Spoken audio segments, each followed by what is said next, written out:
it was something like an ornate, a princeps, an ocellata, a philbii, a yemenensis. They will be they where they come from in the wild. There's video and photos of them climbing up on acacia trees that are 10 feet off the ground. And on top of that, the ornates and others, yes, technically they live on the ground, but they're living like a chuckwalla, more like where it's huge rock piles, cliff sides, escarpments, that kind of stuff, So I have started to think about them a little bit more like you would like a Pilbara or Kimberley rock monitor, where they're maybe not quite as, their claws and their body structure doesn't lend themselves to be quite as agile in the trees, but they definitely can climb very, very adeptly, and they...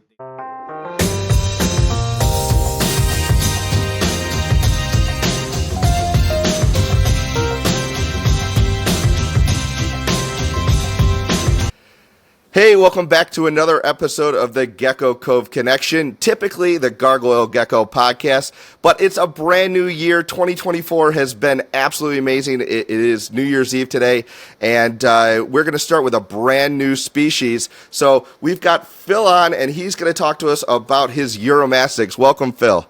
Yo, what's up, man? Good to talk to you. Yeah, thank you. So I've been watching all your content on, Arids Only is your company name, and you're also on the Animal at Home podcast network with Project Herpetoculture, which is, okay, I'll admit something kind of silly. Sure. I've been listening to that for probably 6 months to a year, however long you guys have been doing it, because I've been listening to Animals at Home for a long time. Yeah. I didn't realize that was you. Like, I was like, oh, it's two hosts. I'm like, I thought that you're both European or, so I don't know. Like, I was weird. And all of a sudden, I'm like, actually starting to talk to you. And I'm like, wait, I know that name. Yeah. Shit, I know that guy. That's so funny. Yeah. I actually thought that Roy was, when I first met Roy, I thought he was in the UK. I thought for sure. Like, it's kind of an ongoing joke that I found out on a podcast with somebody else, with Eddie Soto. I was talking with Eddie and Ron St. Pierre and Paul, and I mentioned Roy, and I was like, I think he's in the UK somewhere. And Eddie was like, he's not in the UK, he's in California. And I was like, well, part of it was because the way he keeps it looks very European, and then yes, additionally his name, like Roy Arthur Blodgett, to me that just sounded like somebody who's in royalty. Yeah, exactly. Yeah, it's very, very proper name. So I just thought for sure, but turns out, so you're not the only one. Good. And take it as a compliment, because again, you and I both know that, the Europeans in general just have that next level care and just attention to detail. And Sure. I definitely have seen that in how you keep your animals. And that's why I wanted to bring you on. I could, after just binging, that's what, a lot of us do after we want to get into a new species. Right now we're talking, I want to get a Uromastyx from you. Spoiler alert, everybody. Hence why I'm having him on. I want to pick his brain and share that with you guys. But, when you're looking at just all your content, you have grown over the years. It's funny. I see it all in the last, 2 weeks of me watching you, but this has been years of you, growing and building. And so I really admire what you've really accomplished and built. Let's take a step back real quick and talk about where you started with Uromastyx. So, what led you to actually start investing in Uromastyx and making that your business? Yeah, that's a great question. So, sometime around like 16 or 17, I went into the local shop where it's called Reptilian Haven. It's not around anymore. I used to work there for a little while. For a few years, like on and off, actually for a while. But anyway, I went in and I saw a Molly Uromastyx that a buddy of mine, Nick Dokai, had brought into the shop to sell. And I thought that thing was just super cool. And I was told, oh yeah, keep them real similar to a bearded dragon, whatever. And I was like, oh, okay. And at the time I was pretty obsessed with bearded dragons and some other stuff. And so I decided to get that guy. And when I got it, I started looking around and doing research and seeing, people like Lindsay Pike and Douglas Dix and what have you. And to sort of compress the back end of this, from about 16 until 23 or so, I played around with all kinds of Euros. I would get some, and then I'd get out of them, and then I'd get some, and I'd get out of them, and I couldn't really, at that time in my life, both in terms of what I was doing outside of reptiles and just because of the way my personality was set at the time, I had a really hard time committing to stuff. Like, it just wasn't. I can relate to that. Yeah, it was really hard to do. It was just, for some reason with reptiles, I found it really hard to. It took me a long time to develop the patience necessary to work with certain stuff, and so then, I got in, got out for a long time, and then there was a point in my life where I was breeding a bunch of knobtail geckos, and I was living in this apartment over here in Colorado, and I started to make a little bit of money selling them, like not crazy, but I could pay their bills and stuff. You're not bleeding money. Yeah, exactly. So I was like, this is pretty cool. Like, maybe I'll try going into this on like a more meaningful level.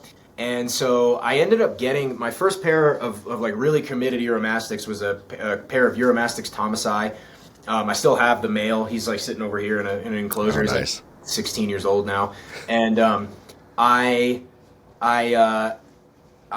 bought him and a female. They were like yearlings or a little less than yearlings, and I raised them up, and they bred a year or two later. They bred, and I was just keeping them together. They bred on their own. I didn't try to do anything. I just caught them mating one day, and I was like, oh, whoa, okay, they mated. Yeah. So then hatch those, sell them, and then realize like, one additional note is like I put them on a credit card, which was which was really brilliant. It was like $3,500 or something at the time, and I was like, put it on a credit card. This will be a good risk. And I was terrified about it. I was like, I'm never going to pay this back, and my parents are going to kill me, whatever it was. And but inevitably, when they bred, I obviously they paid for themselves and then some, and I was like, wow, okay, that's pretty cool.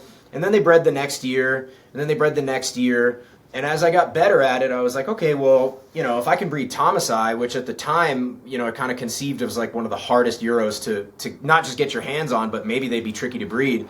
Okay. Well, if I could breed the Thomasey, I could probably breed the others. So around the third or fourth year that the Thomasey bred, I got some ornates and got those to breed, and then just kind of grew. I had some other interactions with some bigger breeders who like suggested to me to take it more seriously.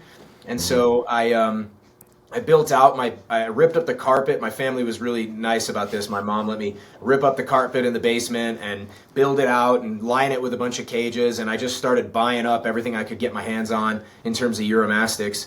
And then just kind of went from there. And over the years, I produced all the species that you can get here in the United States, with the exception of the Egyptian microlepis, which is like the subspecies of one of the subspecies of Egyptians. Never bred. I bred the Egyptians, like just the standard Egyptia. So yeah, the big guys. Yeah. And so I managed to produce all the species that I got my hands on. Wow. And then I was like, okay, at this point it was like I'm getting better success with each of the species. I'm selling them just fine. I'm paying those bills. I'm paying for most of my life with this.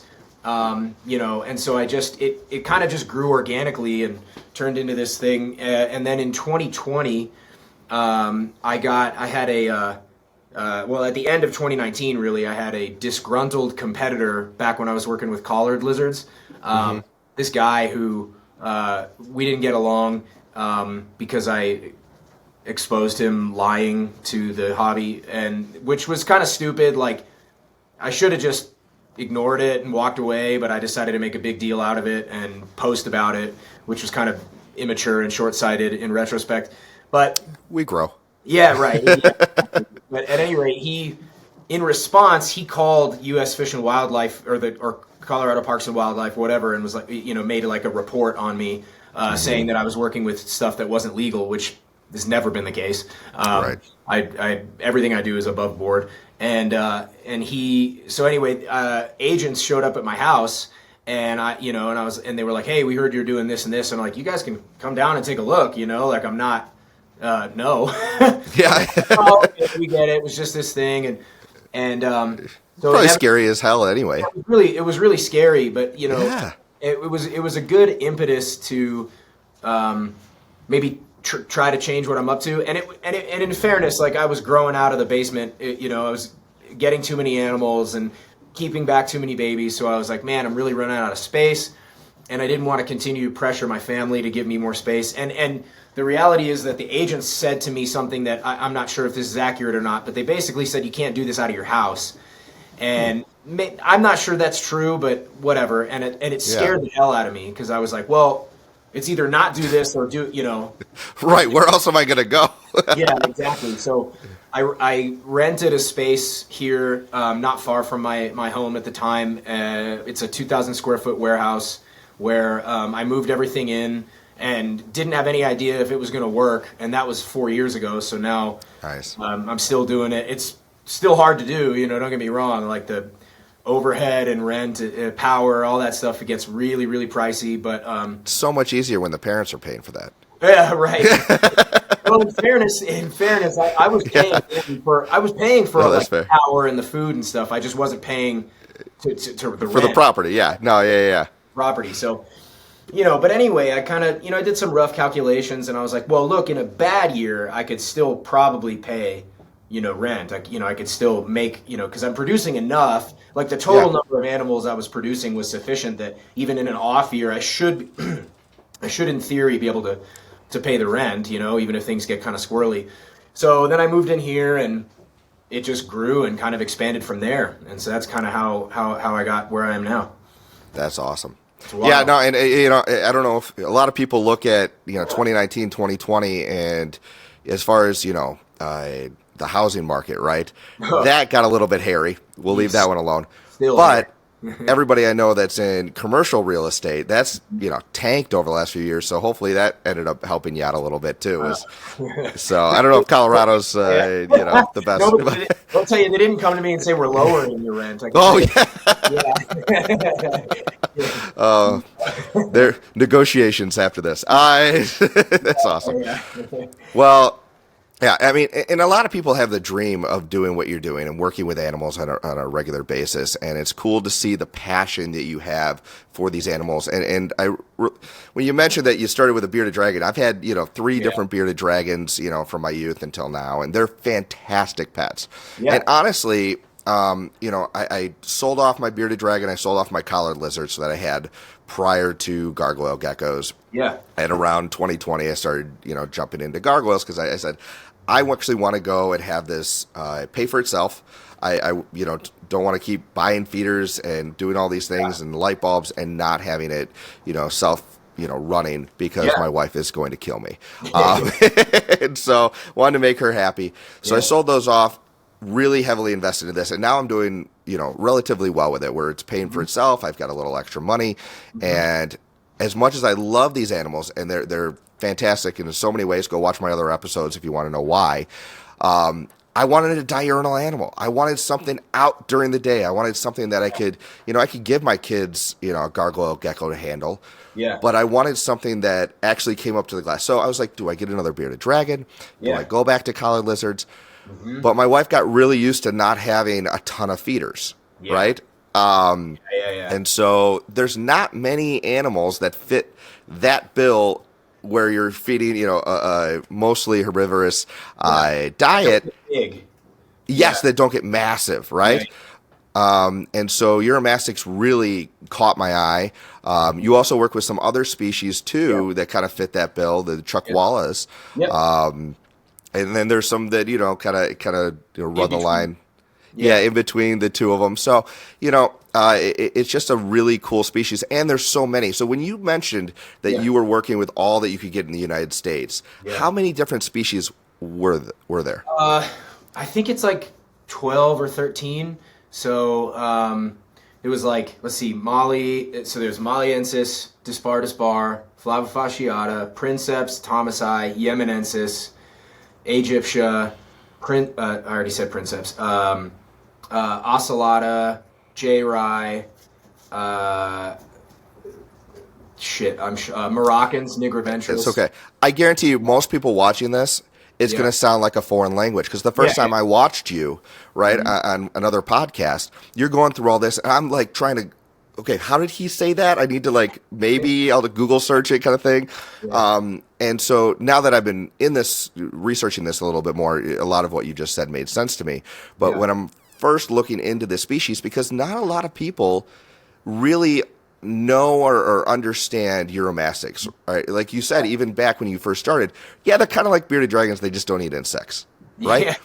So correct everybody. Where do you see the biggest differences between a bearded dragon and a Uromastyx, and why would someone want a Uromastyx over a bearded dragon? Yeah. Okay. So the primary differences are, one is heat. Euros like it much hotter than bearded dragons, right? So bearded dragons, you want to cap them out around 110, 115 ballpark. That's where they tend to, and they'll duck that extreme heat. Given the circumstances. Whereas Uromastyx, they want 125 plus in the basking zone, and they don't enjoy. They'll avoid low ambient temperature. So bearded dragons have like maybe a slightly narrower, or maybe not narrower range, but like less extreme in the heat. Uromastyx don't eat anywhere near as much as a bearded dragon, even if you're equating the weight of like insects to greens. Like it's not even close. Uromastyx will occasionally eat a few mealworms and stuff like this, but it's not. We're talking 15. That's 10, a treat. Yeah, like 10% of their diet tops yearly, not weekly or daily. And then they. Another difference would be bearded dragons. They can max out in that 20 to 23 inch range. Ballpark. Uromastyx have a huge range of sizes where they'll come from. Some of the smaller species like Princeps Thomasey, Ocellata, where they don't get 10 inches is like a pretty big example of those animals. But then you can get very the manageable. which can get like 32 plus, give or take. And so there's a huge range. Whereas with bearded dragons, you pretty much have the Viticeps. That's like basically these species you can get. And with Euros, there's like a dozen or so. Depending on the state of the market. And and then the bearded dragons, where they come from in Australia, it's more like kind of prairie scrubland, so they have like a little bit more humidity, broadly speaking, and a little more humidity tolerant, whereas Uromastyx is pretty dry, like pretty much everywhere they come from is effectively the Martian landscape when you look at it, so which is great for the Midwest during the winter because my AC unit just sucks up that humidity, which is a pain in the butt with the gargoyle geckos. Yes, humidity, like even the driest of animals will seek out water and humidity. Smart desert animals know what to do, but just in terms of like the style of keeping, you're not trying to seek that particular. You're not parameter. Usually you're not plugging humidity into the system most of the time. Okay. Those would be like the big notable differences. But what about personality? Everybody knows that the bearded dragons are known as the king of chill. They'll sit on you for hours, that kind of stuff. So that I don't think is going to be comparable. But personality wise, what should someone who's going to buy? Okay, if I'm buying a Uromastyx from you, what should I expect? I've got little kids. Yeah, sure. So most of the very young Uromastyx that I have, they're really chill. They're very mellow, very relaxed. They'll be about as relaxed as any bearded dragon. They're like it's an active relaxed. So they want to move around and explore and look around. They're not just going to sit and do nothing with you, right? So they want to have like an active engagement. Awesome. And then bearded dragons have been bred in captivity for 40, 50 years at this point, right? So there's been a lot more time to put pressure on them to be tame. Whereas with Euros, almost all of them are wild caught in the trade, and if they're not, you're very likely getting a first generation captive bred. If you're buying from me, you might be getting as many as like fourth generation CB, but like that's cool. About it. That's not far down the line. It's not. So there's still not, there's still some element of that wild animal that is still kind of present there, because if you think about where they come from, it makes sense for an animal that comes from the places that they come from, where it's sparsely populated, sparsely It's like there's not a lot there and Yeah. a lot of predators. So it makes sense for a Euro to be flighty, you know? And so we're still kind of working with like how do you not just how do you're always going to have maybe like a little bit higher bar for building that trust with that animal because they're going to Sure. go through phases in their life where they want to be a little more like, hey, hands off, you know. And back when I got into it, people just the term I heard that I felt like really fit Euros, 15, 20 years ago was observation pet. You know, Wow. yeah, but I don't think that's the case anymore, and I don't think that's the case across the board. You know, any animal you can build trust with and learn. Right. They can learn to know you're not a threat. And with regard to Euros specifically, they're going to be they live for 30 years or more. You know, some of them can live for a very long time. Egyptians probably live as long as rhino iguanas. You know, but Wow. like your ornates, they're probably going to live 20, 30 years, and they're going to, so if you have like anywhere from 1 to 3 years of building trust with that animal, that's nothing compared to a long lifespan. Like that's 1/10 their lifespan, right? So it's Right. not much at all. So Well, and think of how much more rewarding that is. So, like, okay, for example, it's really what you're talking about is sort of two things: domestication, but also socialization. So you've got the mix of the two things. So just to bring it into the dog world, because a lot of people understand dogs, my grandmother breeds golden retrievers, and I love the golden retrievers. have a golden. They're fantastic, right?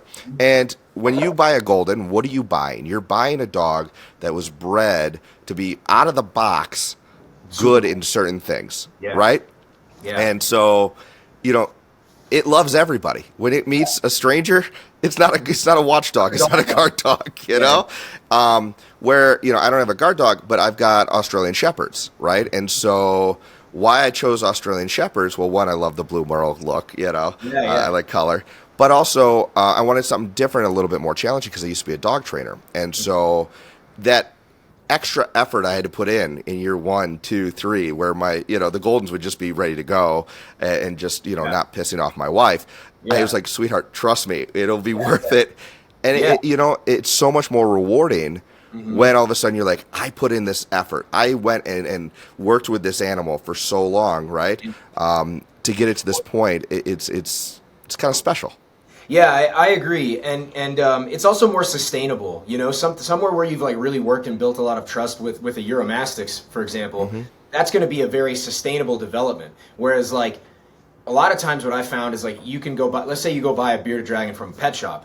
They might be great in the context of the pet shop, where there's people walking around all the time, and there's other animals in the enclosure with them, and then you get an animal home and they freak out. Like they get a little spazzy for a while, and it makes sense. Whereas, but even with a dog, so you mentioned you're a dog trainer. So even with a dog, even if you get a golden retriever where they're out of the box, they're friendly, you still, if you're a really good dog owner, you're going to spend the first 2 years of that dog's life working with them every single day, even if it's for 10 minutes, because then what you have to do is you then have to mold all the other behaviors. You want to make sure that they're listening to you when they need to. They're not running in the street. They're not bolting out the front door. They're not barking all the time. They're not jumping up on old people. They're not going They're wild. not chewing your drywall. They got soft mouths. Yeah, exactly. Exactly. There's a huge amount of work that goes into even the most domesticated animal you can imagine. There's still a lot of work that you're going to do to make it so, and it's not so you get the perfect pet. That's just the byproduct. You're making it so that animal can have a fulfilling, like, great coexistence with you, And it's the same thing with reptiles. It's just you're scaling it in different ways for different reasons, because it's just these aren't domesticated yet, So it's taken them. It's going to be. Well, maybe by the time I die, they'll be domesticated. But it takes generations, and I think it's really interesting. Even with my geckos, one thing that reason I didn't get a lychee this time around, right? I've got a perfect enclosure for a lychee. Love the lychees, don't get me wrong. But a lot of them, there's certain lines that I'm learning longer that I'm in this that are really more aggressive than other ones, right? The GTs, the bigger ones, are more aggressive than the island forms, and there's some melanistics that are known to be the most aggressive. And so what's interesting is we breed for certain traits, and then all of a sudden we get these behaviors that come out. And, but I also believe that if you take kind of like the experiment, and I think you mentioned it on one of the other podcasts I listened to. That I'm glad you read it too. The Siberian fox experiment, right, where they only bred the most tame. They only bred for just the tameness. Yeah. Other things popped out, but I think that it's something that we are domesticating them, and we can choose for certain traits like that, which is kind of cool. And imagine if you selected for tameness with aggressive species. Not that Euros are aggressive, but Leeches can be. No, I understand. I know what you mean. This is something that I've actually been kind of like beating the drum about this for a little while now, because I think so. I've read a lot about like dog and cat domestication, and it was something I was interested in because of my dogs and cats. I was like, oh, this is cool. Like I like learning about their evolutionary history and their history with people. And I read this other book called Domestication by Richard Francis, and this book completely blew my mind. And he covers the domestication of the horse, the domestication of the guinea pig, the ferret, the dog, the cat, you name it, and sheeps, pigs, goats, all this stuff. And sort of I've kind of changed the way I think about it, because you mentioned the fox experiment, right? Yeah. And I think that most of the time, if you read about that experiment, the takeaway that most people will get from it is like, oh, if you're selecting for, tameness, you're going to get all these other tag-along traits, right? Like, floppy ears and wagging tails and piebald coats. You'll get all these tag-alongs. And my takeaway from that was, after a long time of thinking about it, not like right away, but after a while, my takeaway became, oh, if you do anything with animals, you're going to get tag-along traits no matter what you do. Like, it doesn't matter, right? So even if you were to bring a species of reptile or amphibian into herpetoculture, and you kept it in the most wild, replicated way, and you did random selection where you weren't choosing animals yourself, you were randomizing your holdback process, and you were, trying to establish the most genetic diversity you could possibly manage. Even if you do that, you're still going to get tag-along stuff, because we're not nature. We're as I've said before. Unless you're killing your animals randomly too. Nature's doing it. We're imperfect selectors, which is kind of the term I've used a bunch.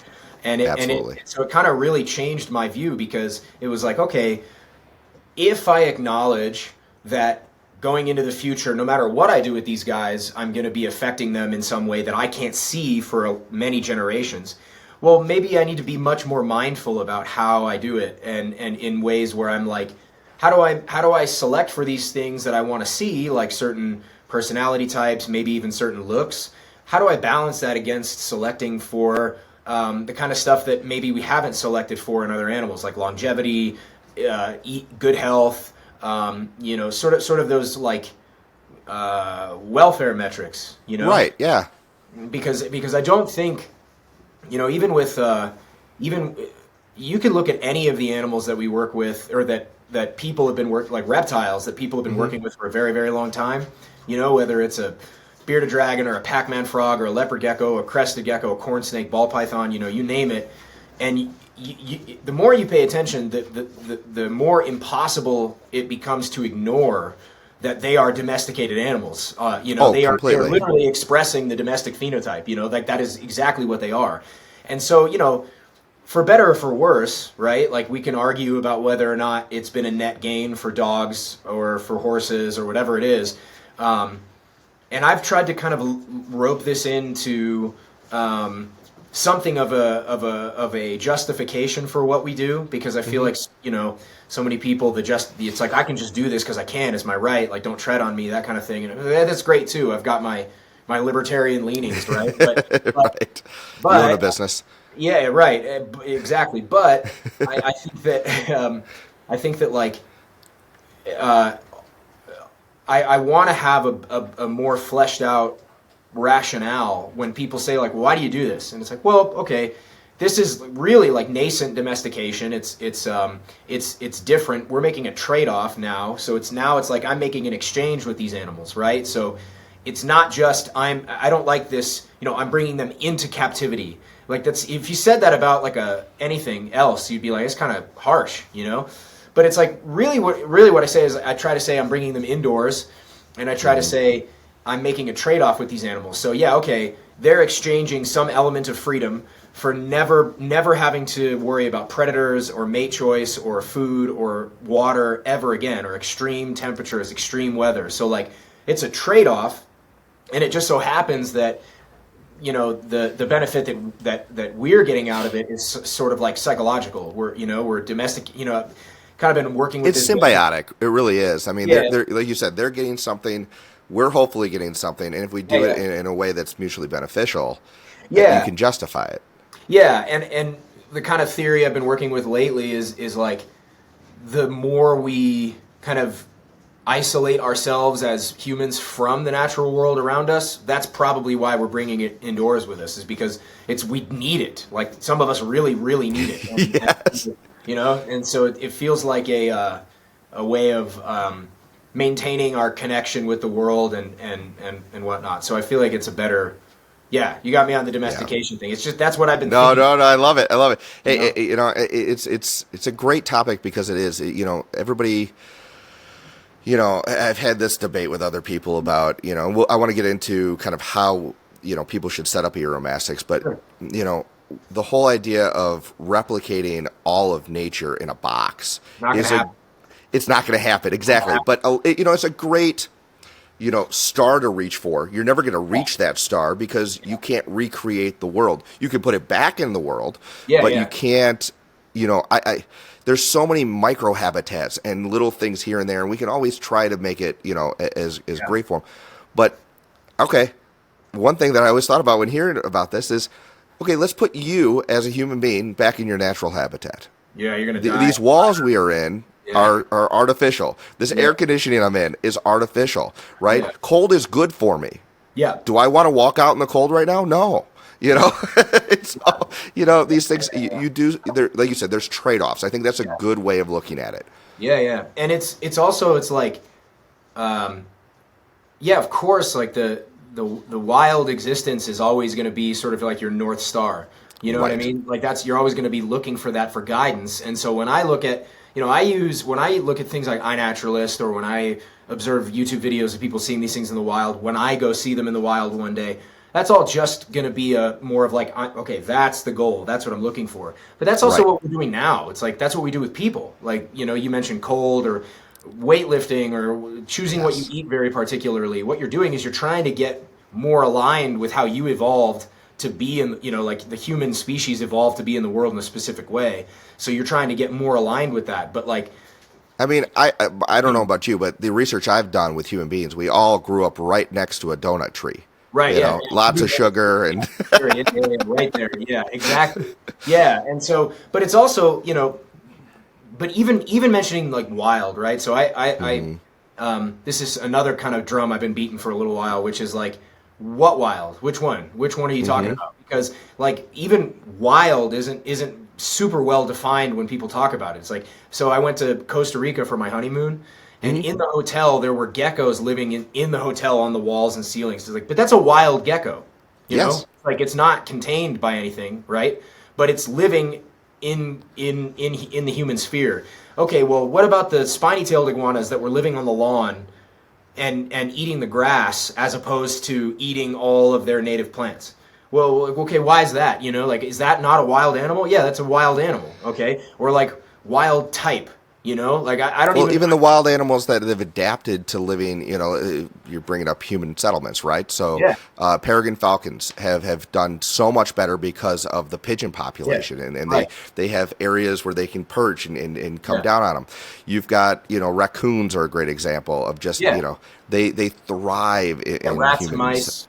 Exactly. Yeah. And so, those are wilds, but then take it a step further, right? Taking away from human civilization. So I honeymooned in Kenya, and so we were in two separate areas, and I saw the same animals in drastically different temperature environments, humidity environments, but they're the same species. It's the adaptable species that are, there are a lot of species are adaptable, otherwise they go extinct. It's the ones that specialize super tight that are hard to keep alive. Right, and even in that on this lane of conversation, it's like part of why I kind of challenge this idea of like, well, why? Which wild are we talking about when we talk about wild replication?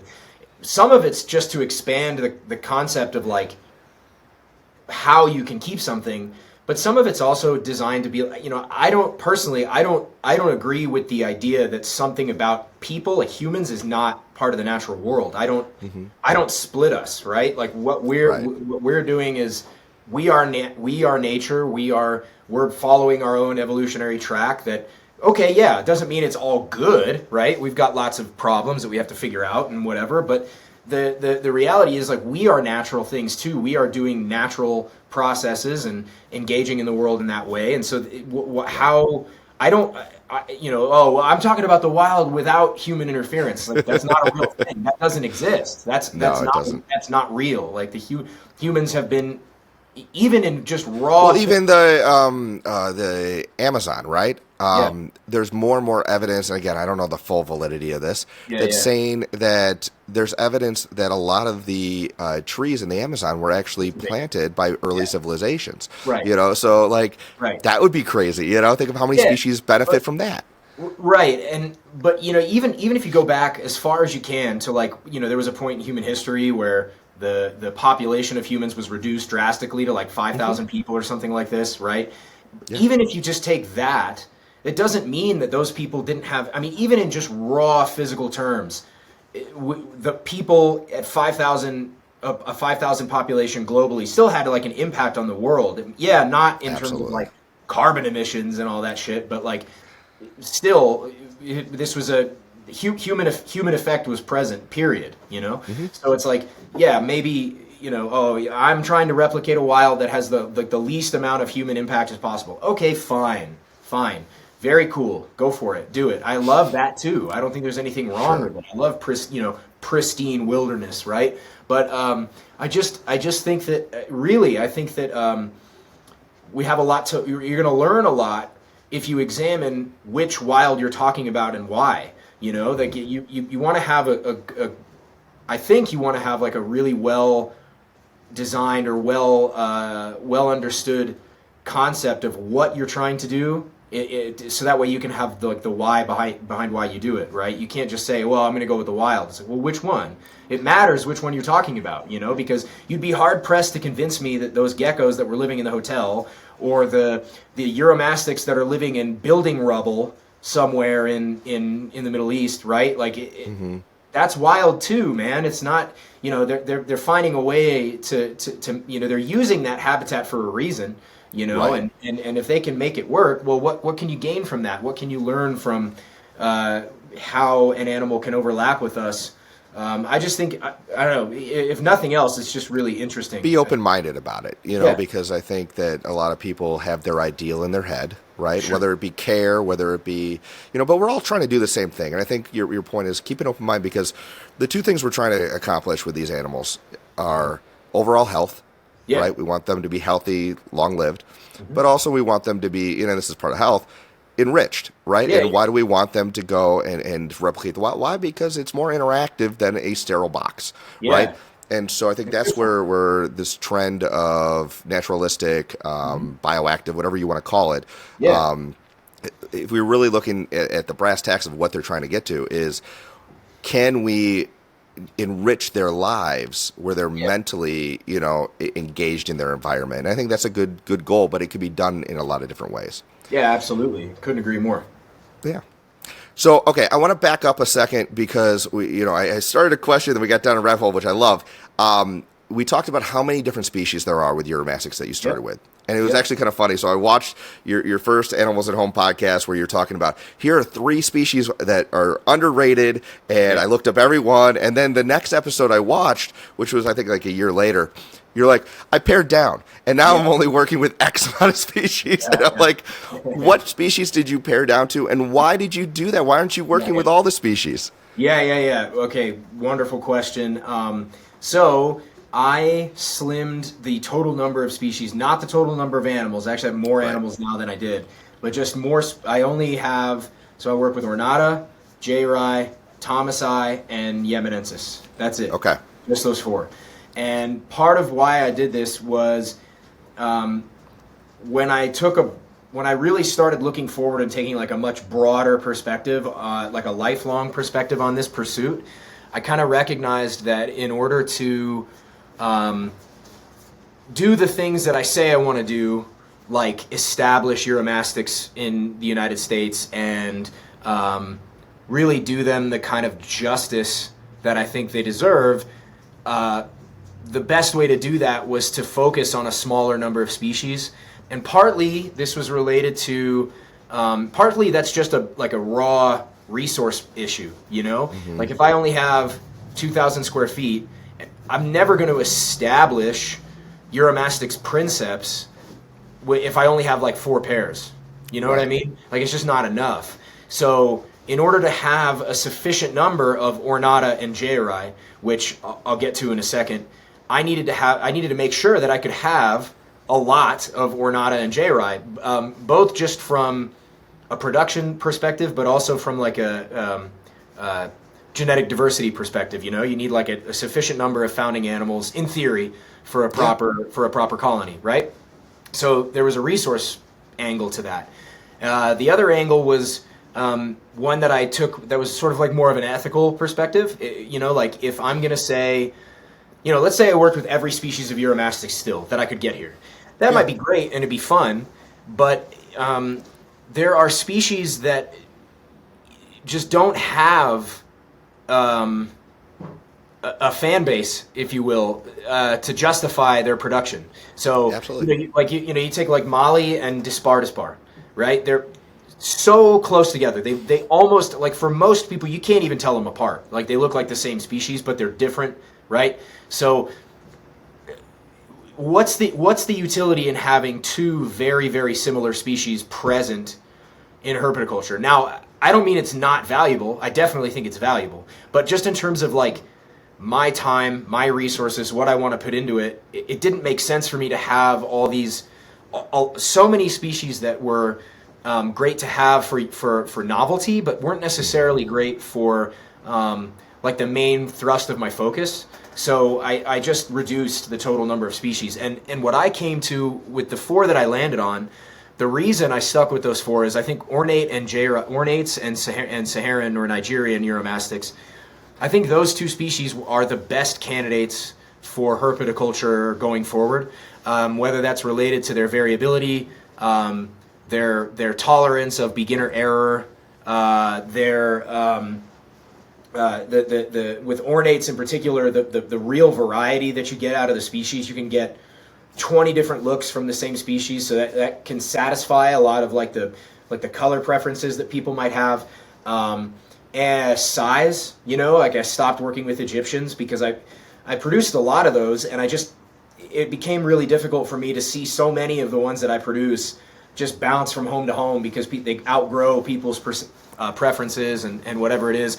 And it's really hard for people to keep an Egyptian Uromastyx properly. Like it's really, really hard. People, and you know, there'll be people who are listening who are like, oh no, I could do it. I'll just give them a 6-foot cage and a bunch of heat. It's like, that's not really what I'm talking about. Like to do it, right. to do it really, really well, it is hard. It's really hard. And I didn't feel like my cages were justified for those animals. I had them in 8.5 feet by 5.5 feet pens, and it felt too small. You know, it felt too small for an Egyptian, way too small. But yeah. You know, like a 6-foot pen, a 6-foot diameter pen for 1 year ornate Uromastyx is pretty good. Like it's a lot of space, and they get a lot of great exercise, and the ability that much of the way I've made choices about the animals I work with here have been a mixture of picking ones that fit the environment, desert stuff, right? Or arid species. Picking stuff that is underrepresented, right? It doesn't get produced a lot. So Euros, Xenogama, Chuckwallas, that kind of thing. And then it was, and then additionally, it's like, on top of those factors, how easy is it to provide a good baseline standard of care for those animals? And so the stuff that I keep now, with the exception of my San Esteban Island iguanas, those are like the notable exception because they get decent size. They're not huge, but it's a decent animal. They're big.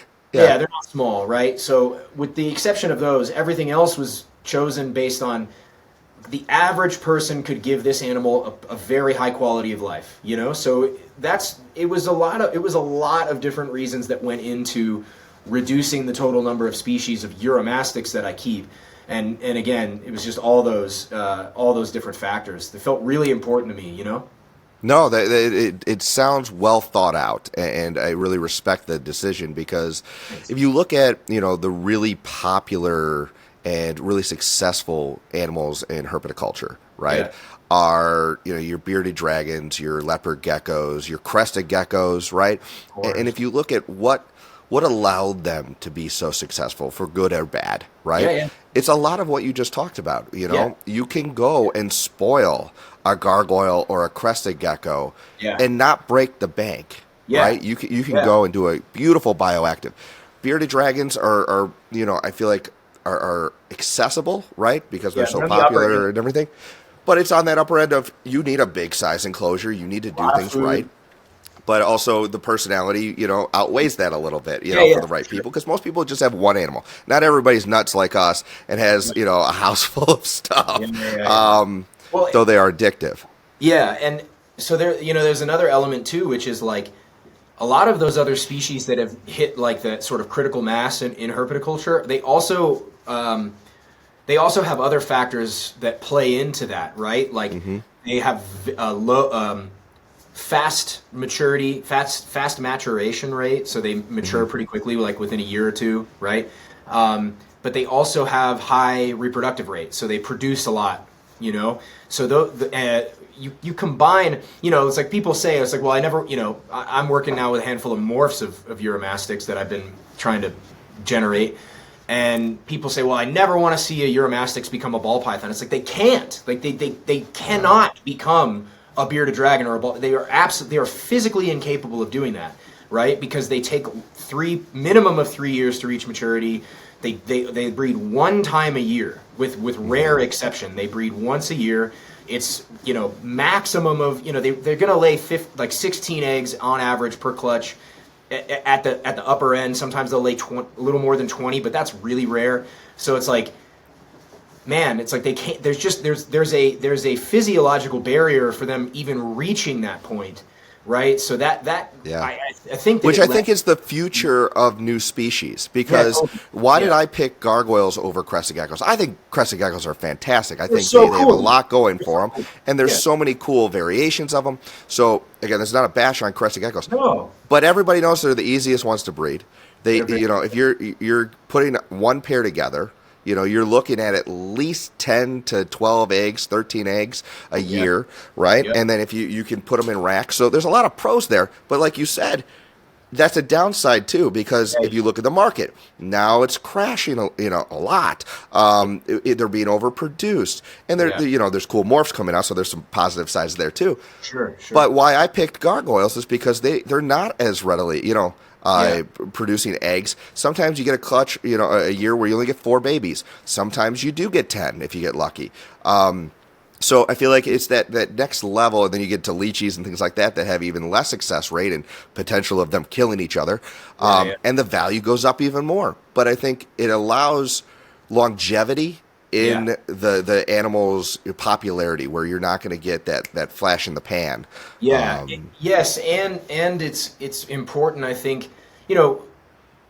By the time I made that decision to reduce the total number of species, I'd also been doing the podcast at that point probably for like a year, you know, or something like that. I can't even remember. Well, I guess we've only really been doing it for a year. But I've been talking It with... feels like 5, right? feels like a long time. But like, yeah, but I'd at least been talking with a lot of people about those ideas, and it kind of felt like, at a certain point, it felt like, okay, these ideas of making better choices for the animals, it's getting to the point where, like, if I don't make certain actions and choices, then I'm not really like putting my money where my mouth is. I'm not actually like doing what I say is the right thing to do. So it's like I need to. At that point, it was like there was like an incongruity with what I think is good and what I'm doing, you know. And so it doesn't. Is that why you put in 3 females with every male? Right? Is that what we talked about off? No, I'm kidding. Never do that. But, No.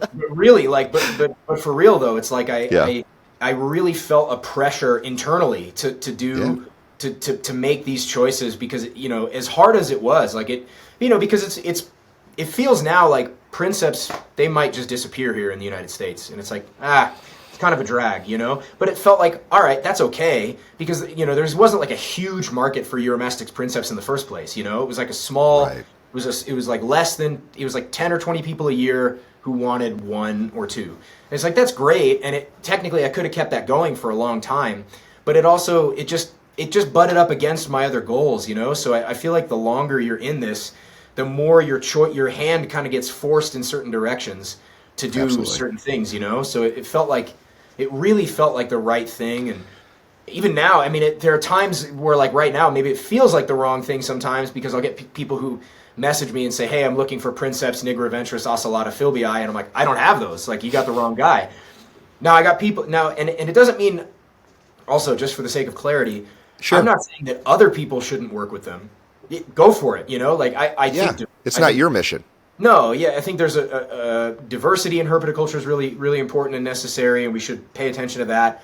I think making sure that you know we have a lot to draw from, because you never know where something interesting is going to pop up. Like maybe in 20 years, everybody only wants princeps. I don't know, you know, but like, and so right now, it's like, yeah, I've got a lot of ornata. Like I have a lot of ornates that are hanging out, and they sell. It's great. It's not a problem. But it's like, you know, it just. I'll prove that. Yeah, right. Yeah, it's true.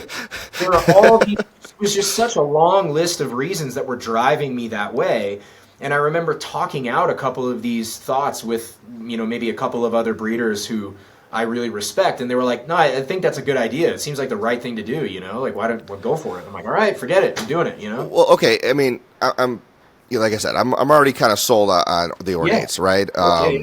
And who wouldn't? But be? okay, well, tell me that. Why? Why would someone pick any other Uromastyx over the ornates right now? I mean, you look at the colors; it's like an Anne Frank threw up on top of it. Like, you know, it's gorgeous. Yeah, it's like a panther chameleon and an Ackie monitor and a tortoise all had a baby. You know, like correct. So the reason. I think most of the time when people seek out a different species, right? Like when people come to me for a Thomasey are super cool. They're great. They're absolutely stunning jewels of the Omani Desert, but they're not a great pet Euro, right? They're not super tame. Even my 15-year-old, 16-year-old male, he doesn't want me to touch him. He hates when I pick him up. You know, they're not super chill. They can be kind of finicky, you know, they're like a little challenging, and they're not very forgiving to beginner error. You know, so when most people look for something like a philbii or a nigroventris or whatever, they're looking because they saw a picture of that animal and they really like it, which is great. Go for it, you know? That's where we start. I said hello to my wife. She was beautiful. You know? Yeah, hell yeah, dude. Same, dude. So, you know, but like, you look at like some of the bigger species like Moroccans, Bandids, Mollies, they're great animals, but they get pretty big. Like they're pretty large, you know, like 20 inches is not an inconceivable size for a Moroccan. So you need a large enclosure for that thing, right? They're going to live, like a Moroccan can live 55 years. Like the record was like an adult import that lived in a Dutch zoo and it died at like 55 and it was imported as an adult, you know? Yeah, so you don't even know how old it is. There's so much in there that like, but ornates in particular, they're not that big. You know, they're going to max out at like, I've seen some like 16 plus inch ornata, but it's not most of them don't get that big. Most of them are like that 13 to 15 inch range tops. The color variety that ornates in particular present is just unbelievable. You know, like adult males, there's no such thing as an ugly male ornate. Like they're beautiful. They're stunning. Yeah. Color and pattern is just, you know, absolutely bar none. They are, and then J-Rye and J-Rye are like that too. Like adult male J-Rye, it's like a bright orange or red, bright yellow, unbelievable. So there's tons of variety within them, and they are, ornates and J-Rye specifically are quite really tough, and they don't suffer that much from beginner error, so you can course correct easily with those, where with others it could, a lot of them, like even the Bandids, they're really tough. They'll deal with beginner error, but you're still talking about a big lizard A lot of those Moroccans and Bandits, they don't get very tame. Princeps don't get very tame. They have the potential. It's not that they can't. It's just hard. It's really hard to do. A lot of baby Euros, Princeps, Moroccan, Banded, Mali, when they're babies, when you hatch them out, they beat the shit out of each other. And I mean, like, they will kill each other. Like, they really will. And it's brutal. So if you have a Moroccan that's going to lay 30 eggs, 20 to 30 eggs, in a clutch in a season, that's 20 to 30 separate individual pens that you will have to construct for those animals. And I promise you, you will. Like, you will have to do. And you don't have to do that with ornates and J-Rai. And even J-Rai, they're the only species of Euro that I will keep occasionally in pairs or trios because... Oh, okay. I don't do it that much because they still battle and it's not great. I don't like it.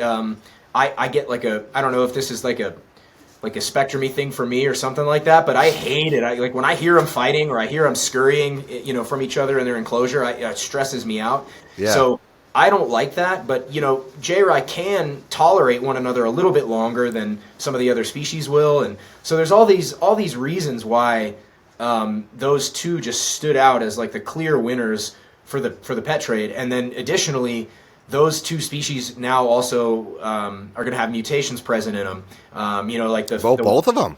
Yeah, both of them. So, I know the J-Rai has one. But... the J-Rai have the lavender albino. Yeah, I've got some of those, and they're unbelievable. They're gorgeous. Yeah, they're so beautiful. Like the females look like a male, and then the males look like a neon glowing radioactive thing. But then there's other stuff I'm working on that's kind of behind closed doors. Okay. I can't really. We'll talk after this. Yeah, they're really cool. So yeah, there's going to be different color varieties present that you can.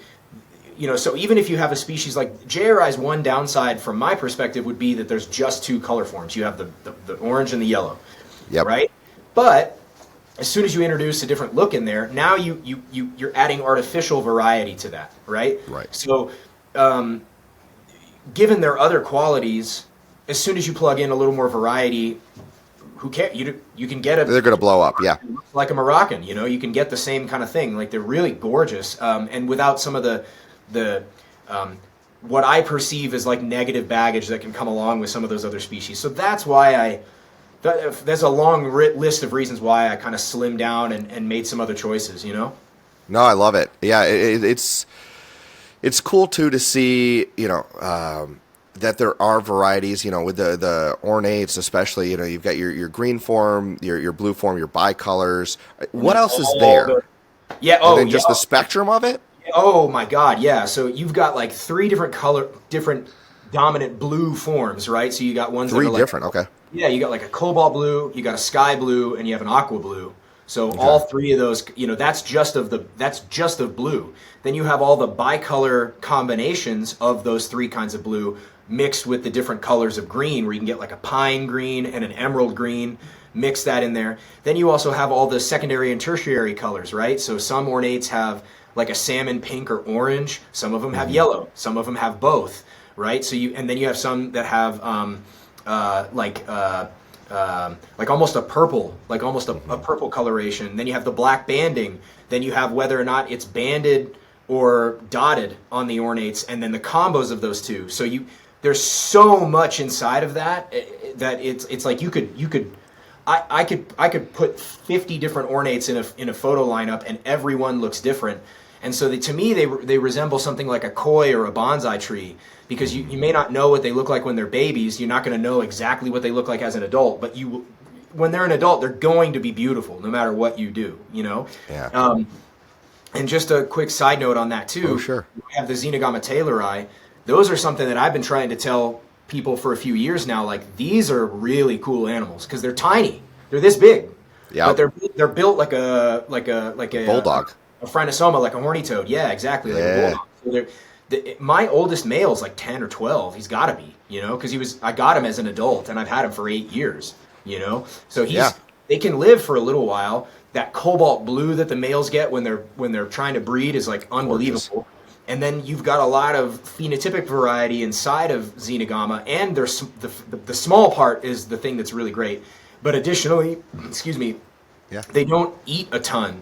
So they have the same diet as like a bearded dragon, but they won't break the bank. Like I feed them I'll feed them like one superworm or one dubia every 3 days, and then it's like Yeah, that's nothing. So you could go.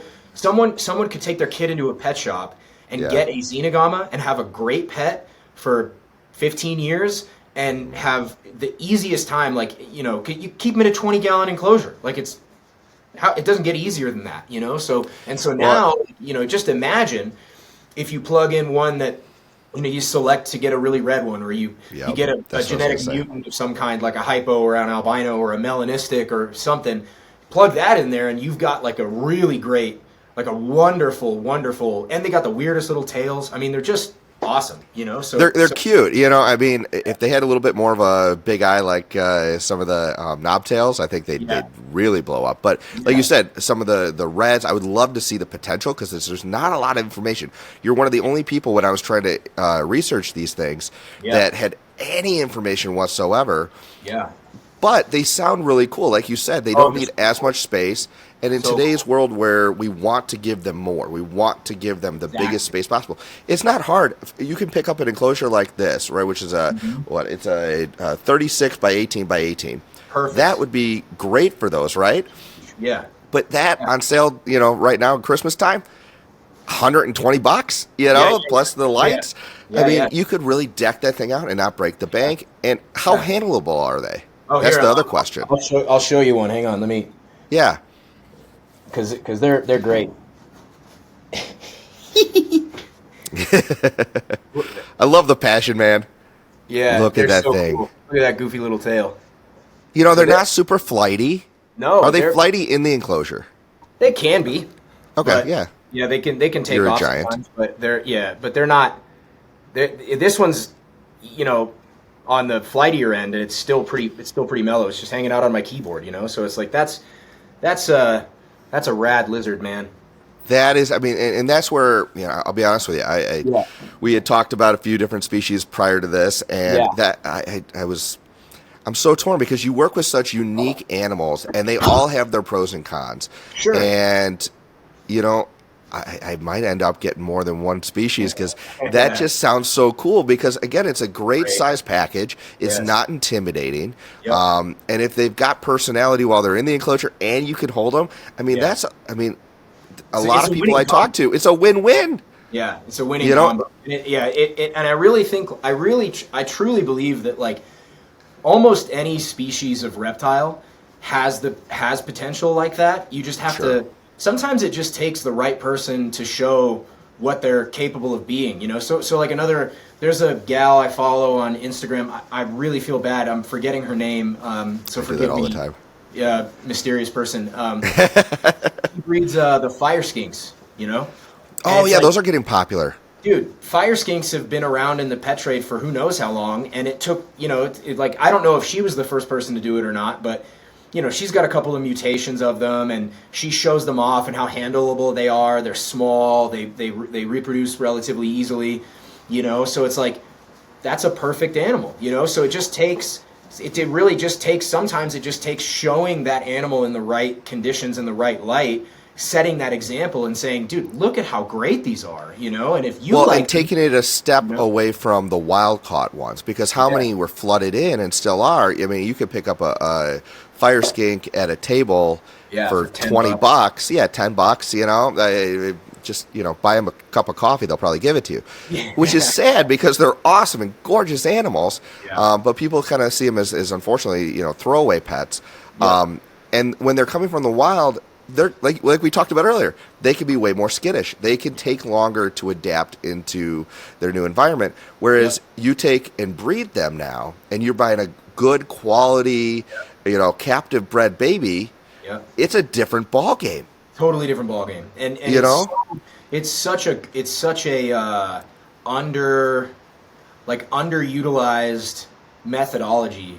Because I feel like, look, you have to have all of it, right? You have to have like 20 people who really love Euros to make sure that they're here indefinitely, But you also have to have, like, everybody talks about the good old days of herpetoculture when you could get anything off of a list from Strictly or something, right? Mm-hmm. And it's like, okay, that's great. and I do think that some level of accessibility to new animals is a great thing, but man, everybody complains about the stuff we've lost, and it's like, well, yeah, that's because no one took the time, right? No one just decided, and it's hard to do. Like, it makes sense. It's hard to do. It's hard to dedicate time and space to something that you have no idea if it's going to work out. You have no idea if you can breed them or not. You have no idea if they're going to be a hit or not. So it's a hard thing to do. But I think this is not a, we're going to just do this for a year or two to figure it out. Yeah. This is, if you're taking a wild caught animal and trying to establish it like you're doing with the Uromastyx. Yeah. How long have you been doing this?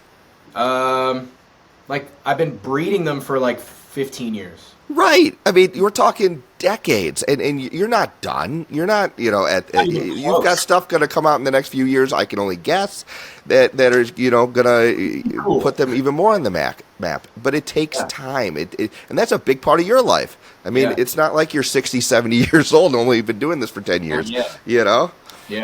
Yeah. No, for sure, man. I think that's all true. And it's so, if you're gonna do it, if you're gonna dedicate yourself to herpetoculture, well, then you make the call. It's like, okay, I can choose this thing that other people have mastered, so to speak, or I can choose this kind of newer thing that isn't necessarily, like, no one's really pushed them that. I mean, even I've been breeding Euros for a long time, and I might have, next year I might get my first, like, 5th generation CB.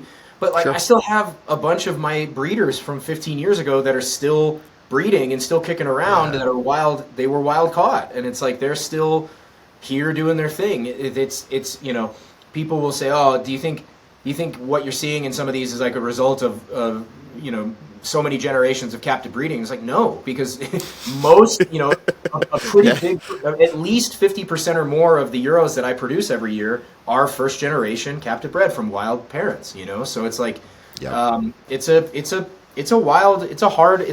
hard road. It's a long grind. It really is, but it's definitely something that's, like you said, underutilized, but it's a big investment. So I see why it is underutilized. Totally.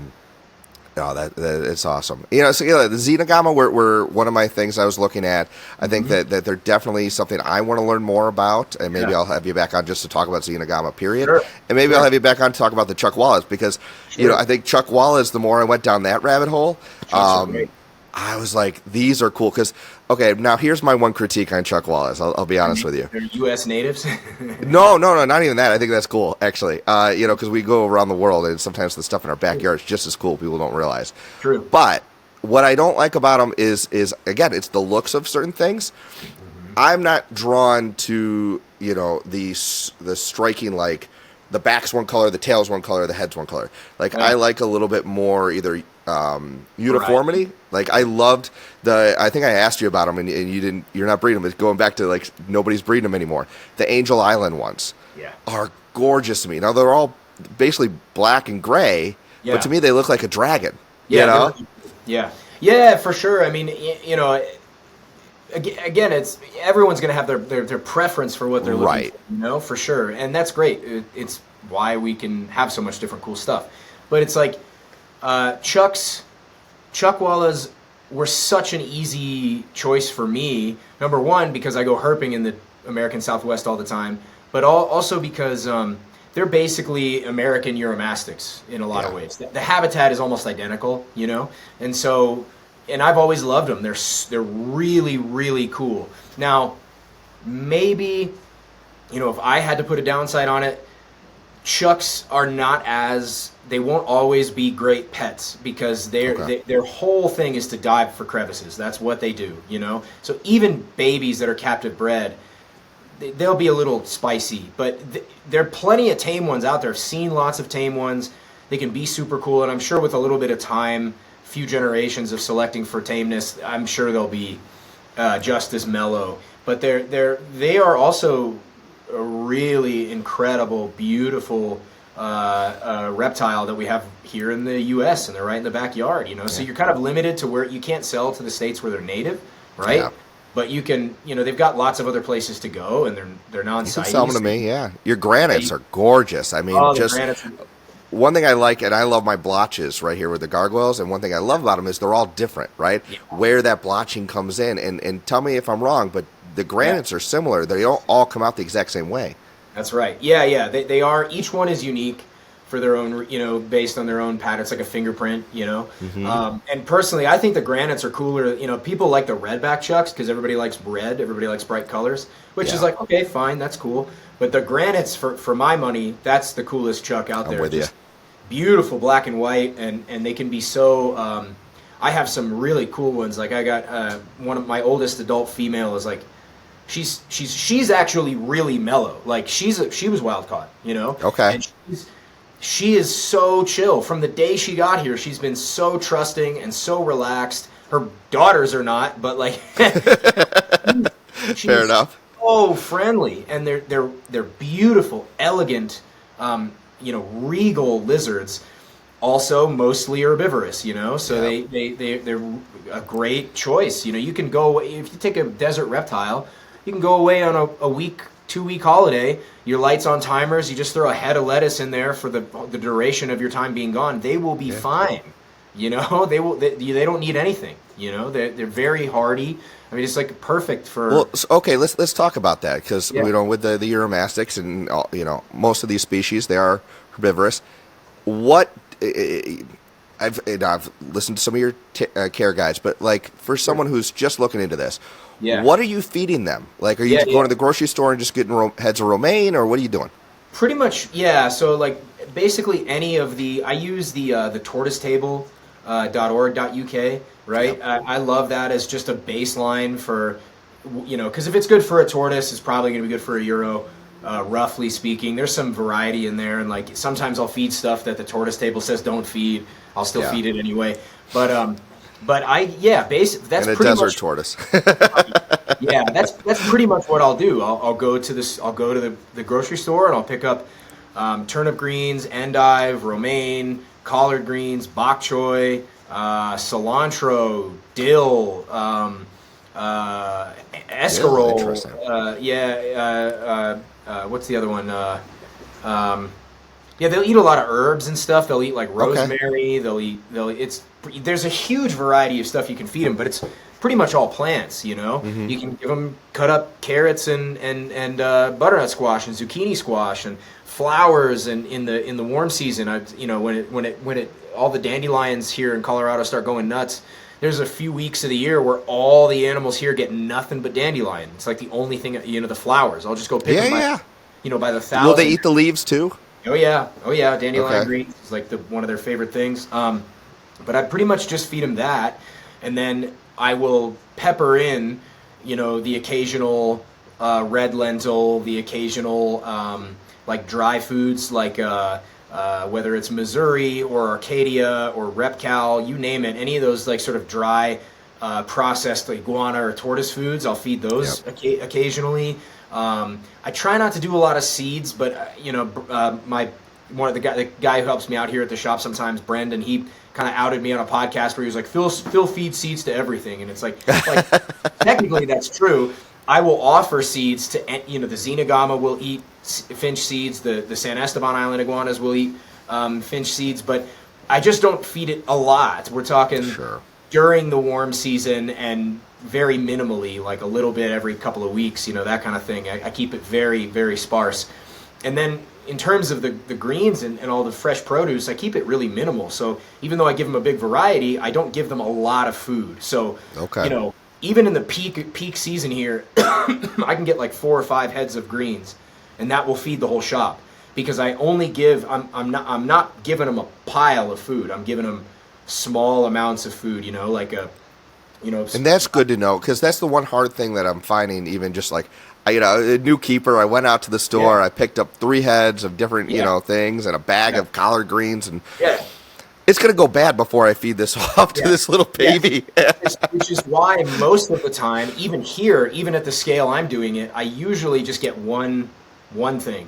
So I'll get like 1 head of turnip greens, 1 head of romaine or green leaf, or 1 head of collard, feed them that, and then next week when I go to I'll use that up, and then the next time I go to the store I get something different, That's the kind of way I introduce variety. Now, occasionally, obviously, I don't follow any super strict schedule in terms of what I'm feeding. So like, you know, sometimes it'll vary. Like I said, sometimes I'll feed dandelion flowers for 3 weeks, and that's the only thing they're eating for 3 weeks. Sometimes I'll buy dandelion greens at the store and endive from the store, and I'll mix them and then put them in. But it's regardless. It's the point is that it's like in terms of the amount when like at a single feeding, it's a small amount of food. And for the Euros, with the babies get fed every day, but once they hit like 6 months to a year, I'll pull it back and feed them once every like 2-3 days, you know, because they don't need to eat every day. And it's better. Do you leave the greens after they kind of dry up? Because they all kind of get that crunchy. Yeah, they love that. They love the dry greens. So sometimes they'll eat more, like, you know, sometimes I'll feed like, sometimes they have like seasonal food preferences where in the spring they love dandelion greens, but in the fall they're not really interested in the dandelion greens, right? And so sometimes, like I just fed dandelion greens yesterday to everybody, and I went around the shop, and a bunch of them ate, but then they left some food left over, and it's like, all right, fine, you're not getting food today, you're going to eat the dry greens that are in there, and then tomorrow, if I come in and all the dry greens are gone, okay, you don't get any food at all today.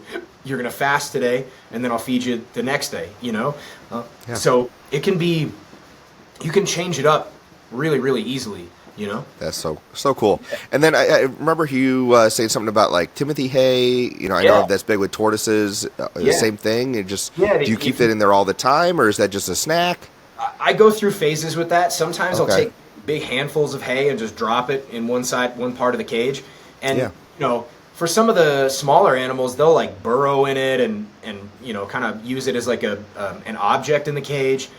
They always snack on it. So they'll always like take bites of it. They just won't eat it like a guinea pig will. They won't just crush the Timothy hay, but they will eat it. And then sometimes I'll crush it up and mix it on their greens, so they get it as like incidental food. Cool.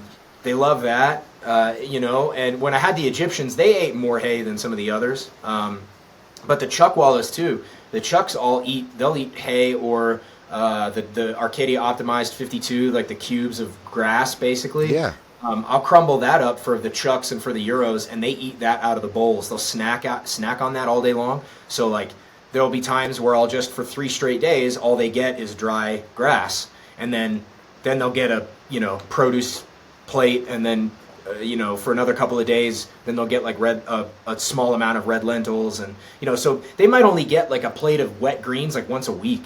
Wow. Okay. Cool. Because they don't. Think how cool that is. That people need to realize. That's not hard to do. If you're feeding any human beings in your house, you're going to a grocery store, right? Yeah. Versus me, the biggest reason why I also, switched to geckos and got rid of my bearded dragon. Again, I love them. I love the collar lizards. Yeah. But the moment my wife found one of my dubia roaches that I had a colony going, and she was done. They're out. They're gone. Sure. I could buy them, feed them, and make sure they're dead. That's all I can do in my house right now. And so, there's a lot of people out there that aren't lizard people who are either married or, living in their parents' house. And this is a great option. There's not many people who are afraid of lettuce. Maybe a few carnivores, but that's about it. Yeah, for sure. And it's, it's so nice to be able to give them. It's fun. It's really fun to feed them so much different stuff. It's what's cool too is I love I've seen your videos, but it reminds me part of my honeymoon after I went to Africa, I went to the Seychelles, and we got to hang out with all the Aldabra tortoises, the wild Aldabras, and man, that was such an experience. And just taking a random leaf, and they would tell you go, and then this giant 150-year-old tortoise just coming at you, just take the leaf. I'm like, this is so cool. So cool. So but cool. Just in a smaller package. So okay, one other thing we were talking about. So that's diet. The habitat. I would say most of what I'm hearing, a 4x2x2 is the pretty standard for Uromastyx, at least the ornates. Biggers is not a bad thing. Nope. Now with bearded dragons, you want to put them in a small enclosure when they're babies, and then grow them up. What's your recommendation with the Uromastyx? Is it the same? No, with Euros, you could. I mean, I tell people when they say, "Hey, I have a 6 foot. Would it be bad to put like a baby in a 6 foot enclosure?" It's like, no, they will use every inch of the enclosure you give them. So and that's cool too. So you're only buying one. Yeah, and admittedly, you can do it that way. Like I raise individual young ornates, when I'm growing them up, I put them in 55-gallon Rubbermaid totes, in rows and stuff. And they do great in that for a little while, but then they hit a point where they can jump out. So we, right. put them in something else. But you could, if you needed to, you could start with a smaller enclosure for sure.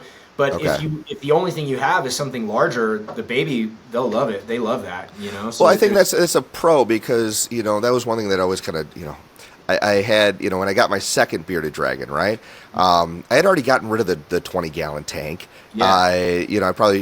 Now I've learned and I keep everything. I don't just sell it even if I'm not using it. Yeah. But, to go back and buy another 20-gallon tank when I'm like, I've got this gorgeous, 4-foot enclosure, but it's going to get freaked out. It's cool that you can actually just put the babies straight in the big enclosure and not have to worry about it. I think that's a huge plus. You mentioned that with the 55-gallon, they might jump out. And a certain size, At a certain size, right? So they're not, when I think of Uromastyx, and again, I'm new to this, I'm thinking a purely ground-dwelling animal. Sure. But tell me if I'm wrong. There's certain species that aren't just, hanging out underneath the rocks, right? Yeah. So with something like a Uromastyx Thomasey, for example, when you see them, when you see photos of where they come from in Oman, it's pretty much just flat desert, Okay. So those guys aren't much of climbers. They won't utilize a lot of vertical space. They'll try to climb a little bit, but up over a foot or two, they'll fall off, and it's hilarious because they're kind of But, with something like an ornate, a princeps, an ocelata, a philbii, a yemenensis, they will be, where they come from in the wild, there's video and photos of them climbing up on acacia trees that are 10 feet off the ground. And on top of that, the ornates and others, yes, technically they live on the ground, but they're living like a chuckwalla, more like, where it's a huge rock piles, cliff sides, escarpments, that kind of stuff, So I have started to think about them a little bit more like you would like a Pilbara or Kimberley rock monitor, where they're maybe not quite as their claws and their body structure doesn't lend themselves to be quite as agile in the trees, but they definitely can climb very, very adeptly, and they love it, So I've experimented, like we talked about before. I have like a 3-foot tall Exoterra that I raised like a yearling ornate in for a little while, and now I have a San Esteban Island iguana in there. But like they will climb and utilize lots of vertical space. Up here I have some Uromastyx yemenensis, and there's a bunch of Manzanita in here that stacks up pretty high that and they climb on that all the time. They're very adept at this. Their tails have like a semi prehensile, in some regard, where they clearly know how to use it for balance and all of that. So they can climb. It's not wrong. You can give them. They'll do just fine in something that's a little more terrestrial setting. So they'll still do well, but it's just not. It's not wrong. It's just that they like. But they have that ability, which I think is something that when you're trying to decide, is this the right pet for you? Yeah. I think it's a cool feature, right? Yeah. So if you want something more terrestrial, we've got Uromastyx for you. If you want something a little more semi-arboreal that you get to watch, because half of the fun of a gorgeous animal is watching it interact with its environment. Oh, yeah. And if they're on levels versus just walking back and forth, or hiding, underneath a rock, that's a more interesting animal to sell, and just to interact with. Yep. Yeah. So, yeah. Really cool. Yeah. So speaking of on the ground, so substrate, right? Yeah. How thick? How do you go about making your mix? And you want to give them something. They like to burrow, but like, tell us kind of what's your quick recipe? Yeah. So I'm pretty simple and straightforward. I like play sand mixed with gravel, pea gravel. Okay. That's just what I recommend to everybody. But with that said, you can do everything from slate flooring, as long as they can grip. Like the whole thing I'm trying to make sure is that, it used to be, 20 years ago, people were keeping Uromastyx on millet birdseed as a bedding. Yeah. And it's like, this is a bad call for lots of different reasons. But one of the reasons I hate it is that when they step on it, it just goes into the bedding, so they can't get much traction. And I'm guessing that would lead to some like ergonomical problems later on in life. So I really like stuff that they can grip, that they can scratch around in. I don't give them, the Euros in particular, I don't give them a lot of burrowing space. Okay. Even the Thomasey. You definitely can. But, you know, I have people buy from me all the time, and they'll say, I even got a dig box in there for him. And I'm like, yeah, we'll see if he even uses it. You know, a lot of them don't. Ornates, you know, if you look at where they're coming from, because of the way it's set up and because they are like rock dwellers, most of the time they're using crevices. Most of the time. You know, it doesn't mean they won't burrow given certain circumstances, and the females do burrow to lay their eggs. But like most of mine, even if you give them a dig box, they don't use it, and so I just don't. I don't personally put it in there, but you can. It's certainly not wrong. Yeah, so again, that, you know, I like thin layers of play sand and pea gravel. I've gone through phases of. Are you talking like an inch, 2 inches, less? Yeah, just like 2 inches or less. But there are times when I have deeper bedding, just because that happened to be what's in the enclosure. You can also use like cypress mulch is fine because it dries out and it'll hold humidity in certain places. You can use dirt. You can use sandy chips. You can use. I used to use this stuff called Rock on a Roll, which is a rock mimicking pond liner that works really well because it can grip and it's non-absorbent. So but usually like with substrate, most of the time, unless the animal absolutely needs it, you know, for its function, substrate is usually a balance. You're trying to choose what's easiest to acquire, what's cheap to replace, what isn't going to grow a lot of bacteria or fungus, stuff that's going to be maybe aesthetically pleasing to look at versus not. I mean, you can. There's so many choices you can make substrate wise, and it would be totally fine. You know. Okay. So yeah, you have there's a great deal of options you can choose from there. Yeah. No, that makes sense. Yeah, I went and picked up. I've got sand, and I was actually told to use peat moss a little bit. Cool. So and mixed a little bit of that together, and then I actually went and bought a specific. I just was at one of my local pet stores that are specialized in reptiles.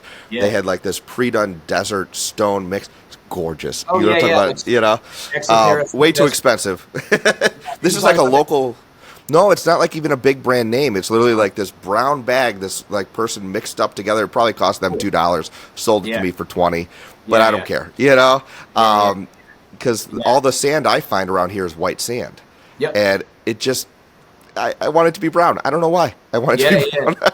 I mean, hey, if that's your aesthetic, I mean, go for it. You know, I think there's so many ways. You know, I like the saying, there's more than one way to raise a happy, healthy Uromastyx, you know? Because I think it's pretty true. It's kind of like kids, right? There's probably lots of different ways to raise a happy, healthy, well-adjusted person, you know? And so, you know, there's lots of different ways to approach it. I like to be really flexible, and stuff changes all the time. You know, even right now, I bought a giant roll of like crepe paper because I'm like, man, I don't even want to deal with this dust anymore. I'm just going to put everybody back on paper because you can do that too. You know, it's okay. But I don't know if I'm actually going to do that or not. I might end up just cutting it up and using it for babies or something like that. But you can, and I've done it. I've done all of it where I've raised babies on paper towel. I've raised babies on rock and gravel and sand. It doesn't matter. You know, like a lot of times people have like impaction fears. You know, which are not necessarily justified, right? Like most of the time, impaction is the downstream result of other problems like dehydration, parasites, right? And so if you have like an otherwise healthy animal, there's nothing wrong with putting them on pretty much anything. Now, there's some stuff like ZooMed makes this excavator clay stuff, and I hate it. I think that's garbage. I think that is it's trash, man. No offense to ZooMed. Like ZooMed's a great company. Nothing it's just not good for your Uromastyx. Yeah, that particular stuff. Like, if you're going to use anything like that at all, make it a mix, you know? Don't use just that as your bedding, right? Yep. Make it some kind of mixture, because that stuff clumps up like cement. And if they ingest enough of that, that's going to happen inside of them, you know? So that freaks me out a little bit. Or, you know, there's like that crushed walnut bedding that they make for lizards, which is, that stuff's lethal. That nobody should ever buy that for any animal ever, you know? Like, that stuff's horrific, and I can't tell you how many animals I've seen die as a direct result of being put on crushed walnut. Yeah, that stuff's garbage. They even try to use that as kitty litter. For a while. Yeah, that seems wild. I don't know. I don't know about cat litter too much, but Yeah. it You're not an scares. expert in that? No, not in that one. But No, that's fair. but other than some of that like real lethal stuff, like you could use a lot. Okay. No, and that lends to the flexibility of what resources you have and what you have lying around. And, Yeah. a big bag of play sand, wash play sand is $5-6, or correct. at least right now. Yeah. Who knows with inflation. But we're going to look back at this and go, man, I wish it was $5 again. So 30, who knows? Right. Yeah. How much is sand? Go crush some rocks today. Yeah. But anyway, yeah, I mean, it's the same stuff with the Gargs. I mean, how many debates on what I use cocoa chip mixed with peat moss, and some people use nothing but paper towel. So it's similar, but as long as you keep the parameters that we see as the best, because I think humidity is a big thing with both species. Water bowls, I know that's a topic that gets brought up a lot. They don't necessarily need one. Do you provide one just in case? Are you risking respiratory infections? I've heard that. No. So I do have water bowls in all the cages, and but I fill it like once a week or something. Most of the animals don't drink. Some of them do. Like I actually posted a little while ago the Yemenensis in here. I've caught them both drinking on camera, Okay. But Nice. and I used to have, and yet I had another Yemenensis who would drink if I had a nest box in the enclosure for him and the female, and I sprayed a little bit of water so it collected on top of the nest box, and he drank from that. But most of the Euros that I have they just don't acknowledge the standing water. If they, that's why I'll fill the water bowl, because if it's there and they stumble into it and they drink, great. But most of the time, that the conjecture is that they'll get all that they need theoretically from their food. But you can soak them from time to time, it's fine. You can spray them from time to time, it's fine. But I'll adjust that depending on kind of who the person is and where they are. So like if you live in Florida and you're keeping the animal in a fully enclosed cage, right? As long as it has good ventilation, you don't have to do anything. They're going to get all the humidity they need from the environment. But if you're like me, I'm in Colorado, it is bone dry here, It is dry all the time. Like the average humidity in here is like 15%, Yeah, the thing I heard about Colorado, my brother just moved there. He's like, yeah, up in the mountains, there's no mosquitoes. No. Well, he goes, not right now. Not right now. In the summer, I heard there's pockets because when it's dry, there's no place to lay their eggs. But in the spring and summer, they are everywhere. Yeah, so it's just for the record. But all right, so I'm staying here then. Yes. Yes, but so it depends a little bit on where you are. But I also, everything I have here is almost everything except for the cages behind me is in like open top. So it's not just dry, but it's very well ventilated because all the animals have open air cages. So it's like that's a different. That if I was keeping everything in enclosed cages behind me, it might be a different consideration, both in how I add or take humidity out. But I've had people also message and say, "Oh, I got a dehumidifier to lower the humidity," and I'm like, "You don't have to do that at all." Like relative humidity is good. But what you don't want, I think the things that are going to cause respiratory infections are more likely to be things like direct moisture, excessive direct moisture, really low temperatures, so you get a lowered immune system, and sometimes like bacterial or fungal growth. That's going to be more likely to cause an infection than anything. But if you live in North Carolina or Florida or whatever, and you have already high ambient humidity, you don't have to do anything, just get the temperatures right. It'll be fine. They're not going to die, The heat's going to take a lot of that, guesswork out of it. Just, getting the right basket temperature. Yeah. And it's good. It's probably, we know their burrows in the wild can get up to 90% humidity. So it's like, they're going to get some. It's okay for them to have some humidity. You just don't want to flood them with water all the time, Yeah, don't spray them right before the lights go off. Or you could do that. Could you? Okay. Yeah, but it's not going to kill them, but it's just not. It's just not something I never worry about. I've never had an animal with a respiratory infection ever. So it's like, it's like it's just never happened here. Maybe if it happens one day, I'll have to change my tune, but for right now. For now, I think we're good. No, that's fair. So Yeah. one other question I wanted is throughout the season, right now, brumation is kind of happening with a lot of these animals, or the whatever you want to call it, the winter kind of holdover Yep. where they can bunker down. I have all my lights set up to mimic outdoors. Just, Yeah. I'm not mimicking where they're from because I don't want them to be on a different cycle, but like Sure. it shortens the time of the day that they actually receive heat and light, just so that they get a consistent, and I don't have to think about it either. It comes on and off. Right. Right. Is that okay for a Uromastyx? Oh, yeah. Is that too short living where, we are in North America? No, so I have animals. I mean, I even have hatchlings that will brumate from time to time. So they will. The thing I tell people is that you can make it happen via lighting and heat, and that's great. Go for it. And then you can try to set up your enclosure where it doesn't happen, and a lot of them will still do it. Like I got to a point where I've done it all the different ways, where I've like intentionally brought them down for a long time and then brought them up in the spring. I've done it where I just keep everything the same throughout the year and then introduce the pairs in the spring. They'll still breed one way or the other. So I don't think it's super necessary. In my space, because it's like a warehouse type space, it's more like a kind of a garage type space, it naturally bumps down with the seasons. So it'll bump up in the summer, bump down in the winter. And so that is enough to indicate to most of the adults to go under for winter. Now, some of them don't, and then some of them take years off. Some of them do it no matter what I do. So it's one of those things that I just... How long on average do they usually go down? Because I think that scares a lot of new keepers is I haven't seen my Uromastyx in fill in the blank. Yeah. So it can range from as little as like 4 weeks all the way up to 6 months. It just depends on that individual and whatever they're keying into, Okay. And you can, if it goes on for 3+ months and you're getting worried, you can bump up the ambient temps, and that can often kick them out of it. But it doesn't. They'll figure it. Most of them, I just kind of feel. I tend to err on the side of like they'll figure it out for themselves because they, as long as you're providing great conditions, they'll do what they need to do. So Okay. But I get it. Like if you're not used to that, all the things we're told are the signs of a happy, healthy lizard. Brumation is pretty much the opposite of that.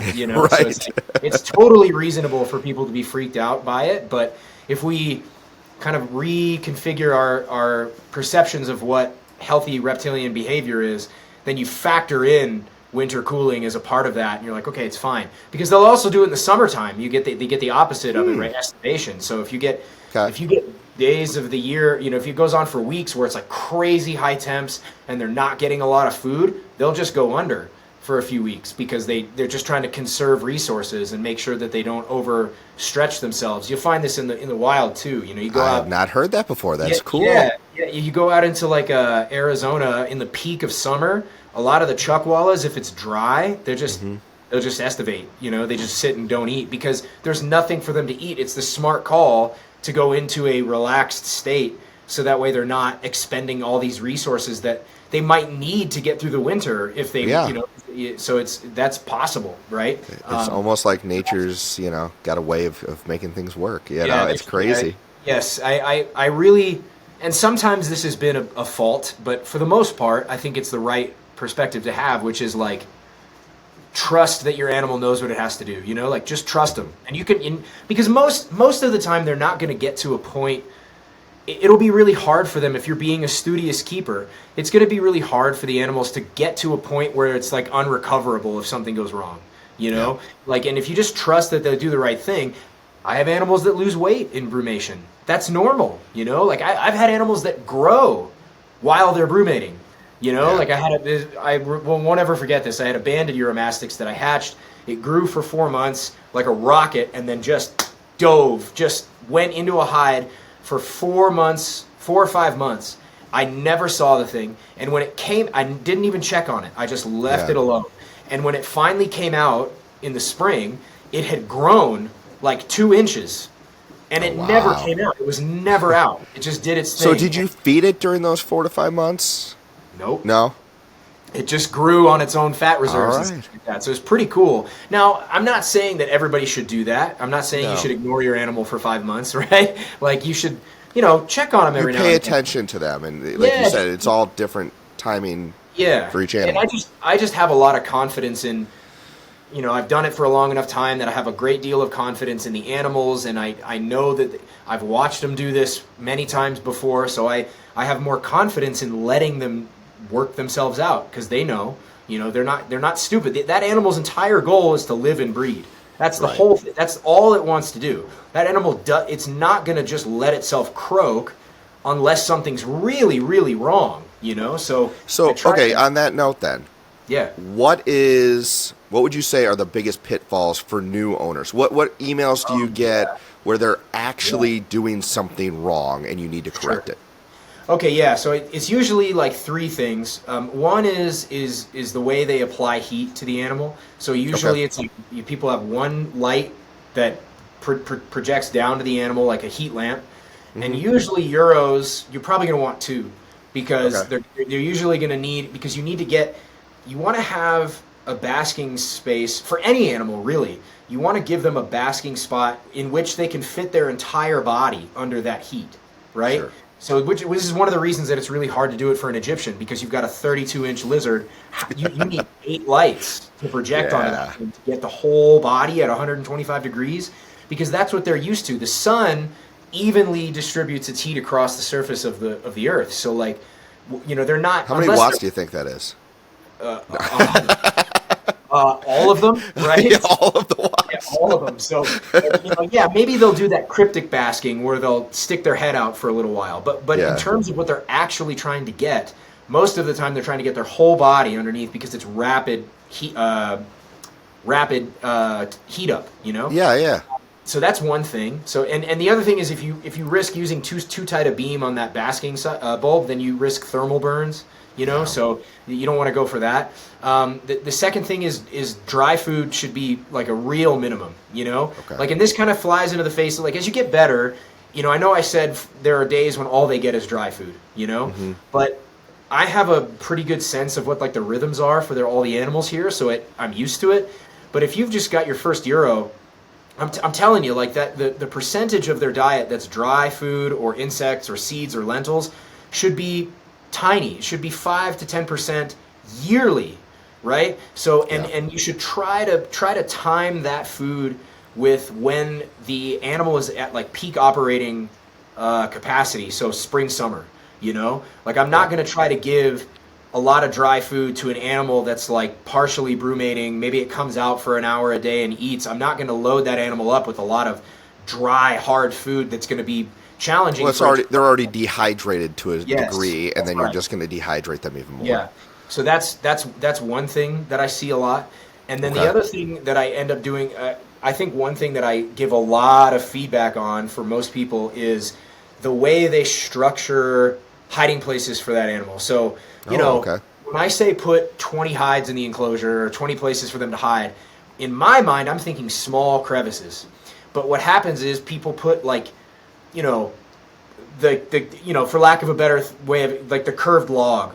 Yes. And they say, that's a hide spot. That means nothing to that animal. That's just a space that's not lit. It's not a hiding place, right? So so I tell people who get brand new Euros, I say, any of the hiding places that you generate, you put them on the hot side of the enclosure, always, right? Because if you get a brand new animal, so it's stressed out in its new space, it doesn't understand the territory, it might find that hide on the cool end of the enclosure and then sit there for months estivating or rotating on the side. So I like to keep. But if you keep all the hiding places on the warmer end for a little while, then what they're going to do is they're going to get sufficiently warm that it tells them they need to come out and do their activities for the day.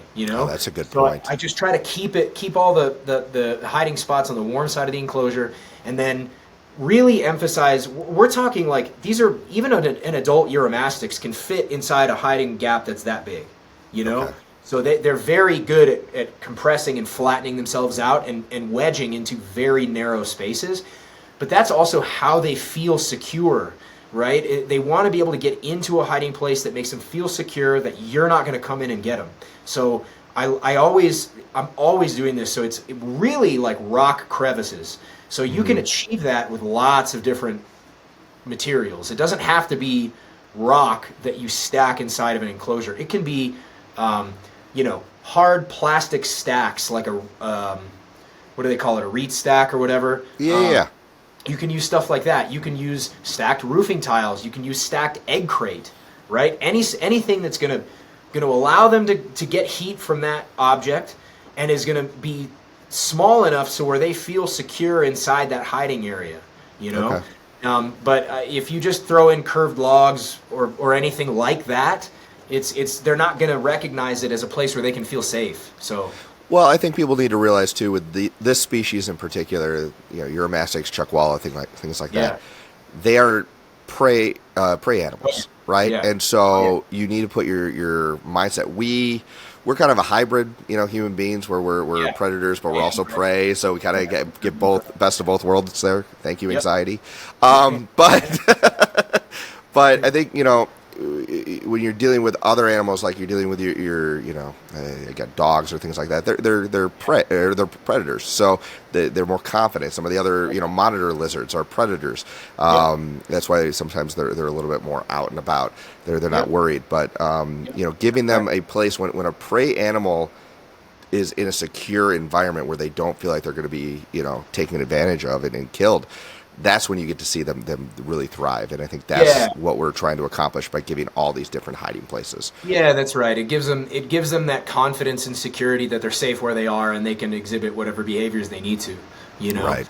It's hard to do, because I think it's really, if we're talking about dogs, you can have any breed of dog, and you can mostly meet their needs in the same way.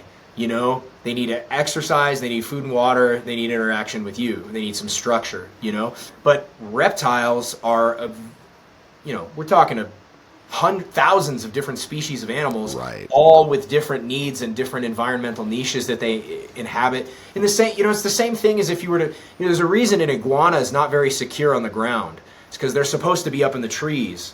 It's the same thing with the Uromastyx. Like, they're not going to be secure in a curved log. They're going to be secure inside of a wedge, somewhere where they can get in there and make sure that they're not going to get predated and, taken advantage of, like you said. Yeah. No, it's important just because you want, again, to give them, again, going back to that conversation of where do they come from. Look at that. Look at what their mindset is, what their body is telling them, and then trying to fulfill that the best way possible. There's a philosophical concept called Umwelt, right? And it's basically, it was a German guy, go figure, who came up. Sounds German. Yeah, so it's a really good beer.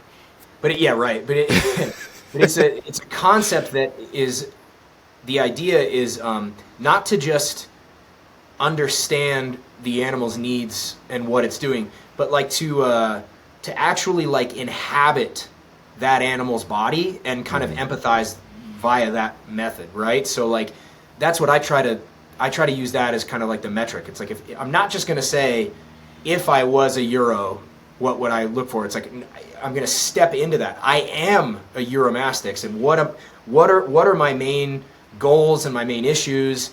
What does my environment look like? How does that environment change throughout the day as the sun travels over the landscape? And there's so many, stepping into your animal in a metaphorical sense is a great way to kind of glean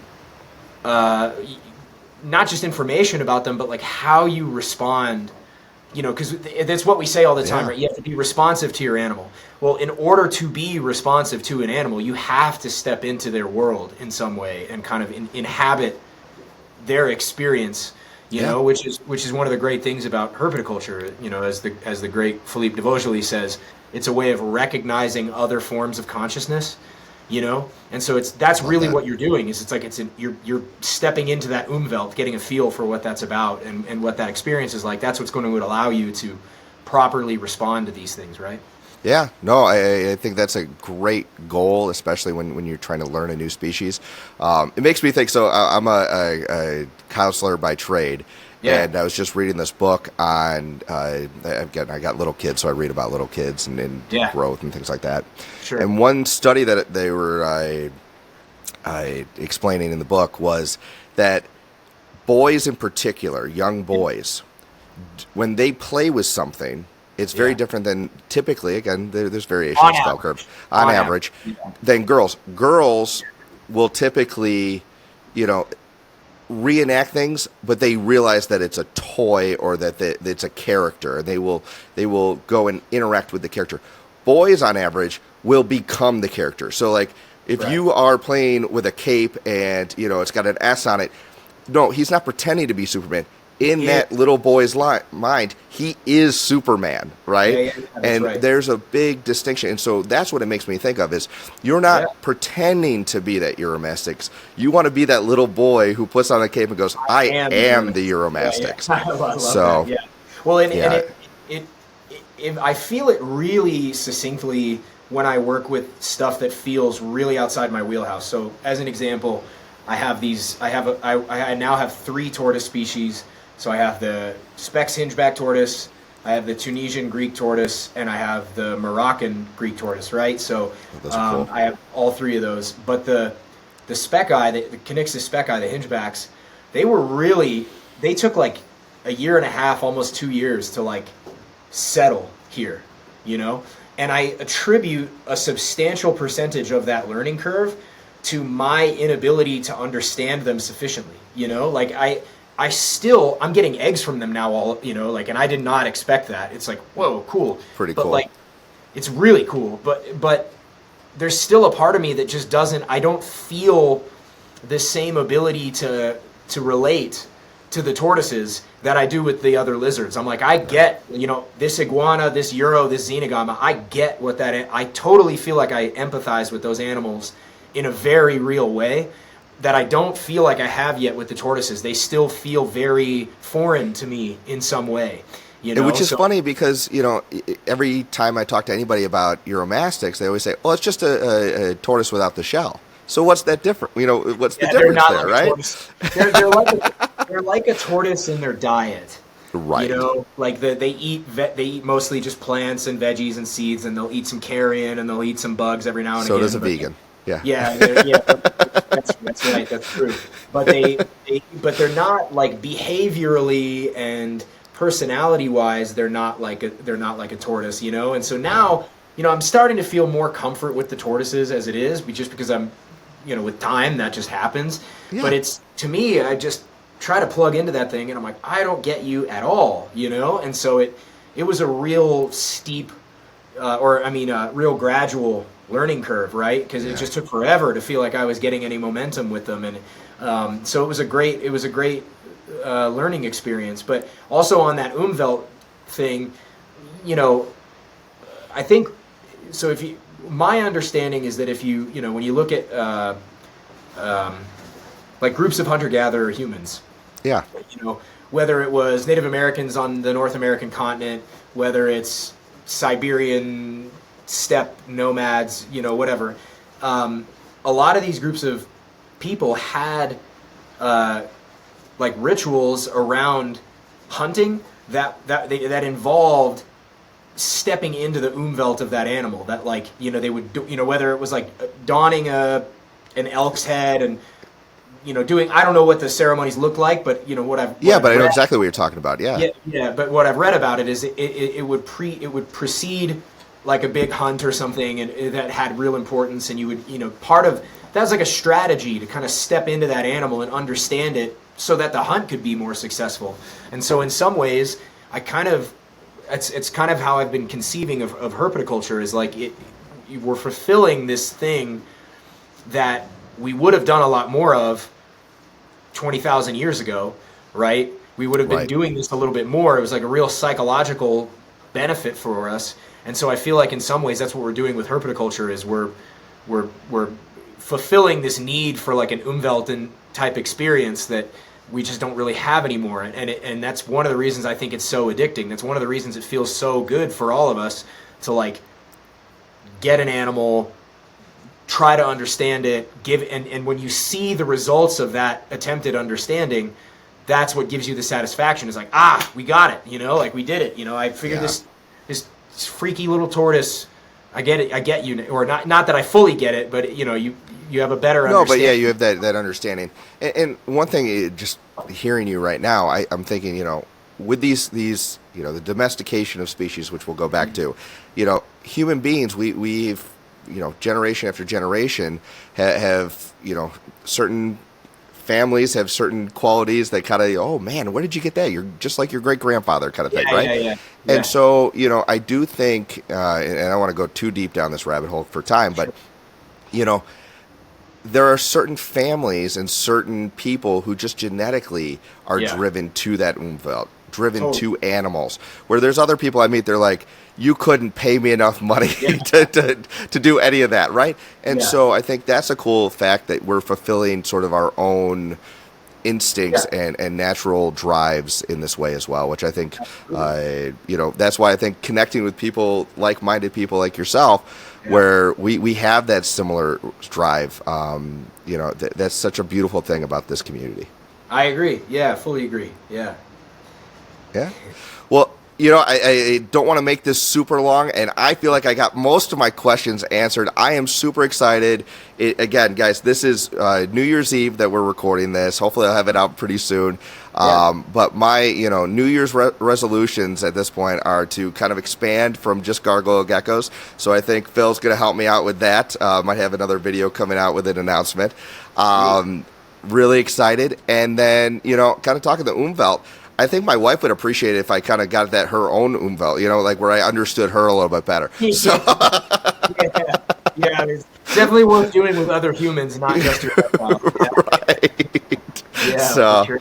Well, awesome. You know, it's funny because like I do that with my dog. You know, like I feel so bad. I'm not trying to give my wife a hard time. She's really perfect and amazing, but sometimes she didn't grow up with dogs, and so we have a dog now and we have our cats and stuff, and sometimes we'll be doing stuff around the house and she'll get like a little irritated with the dog because she's not in her place or is not, you know, she's moving around and kind of getting in the way, and she'll try to tell the dog, hey, move, you know, get out of the way or go over there or whatever, and I'm like, listen, no offense, but like the way you don't use that tone with her, man, because she's so my dog Lilu, she's so sensitive. She's such a sensitive golden retriever, you know. She knows if the tone of your voice is irritated with her, and if you just switch the tone to be like, hey, go over there, good girl, go to your place, you know, like she'll just do it right away. But if she thinks she's getting in your way, she's like, oh no, you know, she's like nervous, and it's like, man, talk about umwelt, you know, like the fact that I can feel so connected to my dog, and I almost like feel her emotional experience, you know. It's a cool, I like that, and she's great. My wife is great with the dog. I'm not trying to throw her. Oh no, but I completely understand because love you, sweetie. My wife is exactly the same way. You know, like she had this one Cocker Spaniel she got when she was a little bit older in her life. That was it, and the dog wasn't trained. And so here I am coming from a family where we had 3 dogs in my house. My grandma breeds golden retrievers. You know, like I've used to be a dog trainer. I've had so much experience with these animals that, you know, I'm like, but you got to do it this way. It's trying to teach while also I need to be empathetic to her and not like talk down to her like, you dumbass. Like, don't do it that way, you know. Because then she shuts down, you know, and then everybody's frustrated. But also understanding that, you know, a 2-year-old dog is still a puppy, you know, versus, you know. So, you know, we could go down. Let's have the whole other podcast on just that. But, absolutely with you. I mean, just that connection you have with these animals is so unique, and it's such a joy, and it's a blessing. It really is that we're all part of this. I agree. Very cool. Phil, where can people find you? I know you've got a podcast. You've got some other places. Let's list them off if they want more Phil. Sure. So the podcast is called Project Herpetoculture, and we're on the Animals at Home Network. So it's in that feed for that podcast network. Yep. And then I have Arids Only on Instagram. I am technically on Facebook, but I really don't use it. I will log in once a quarter, post like 100 photos, and then log out, and I never go back. I'm trying to... Mine's just whatever Instagram puts on Facebook. Yeah. So whatever Instagram puts on Facebook is all that I'm actually really going to get on there. And then my website is aridsonly.com, patreon.com/aridsonly, and then I have a YouTube titled Arids Only as well. But the Instagram is where I post most, and then I post some on YouTube as well. So, but that's where the majority, those 2 places, Instagram and YouTube, are probably going to be the easiest access. Awesome. And for personal experience, A lot of great content, guys. Go check them out. You can definitely go down that rabbit hole, and then maybe you'll be contacting Phil for your next amazing pet. Thank you so much. Happy New Year. Hopefully you've got some big plans for tonight, or you just had a baby a few months ago, right? Yeah, I got a 6-month-old son. We're not doing anything. We're gonna be in bed by 8:30. I'm right there with you, man. It's the best. Yeah. Maybe I'll have a glass of wine before I go to bed, but that's if I, have the energy to do that. So thank you so much for coming on, and you have a fantastic New Year. You too, man. Thanks for having me. Hey, if you've enjoyed this video and want to encourage me to make more Gargo Gecko content, do me a favor, hit that subscribe button, share this with a friend, and maybe check out one of the videos right over there. I'll see you next time on Gecko Cove.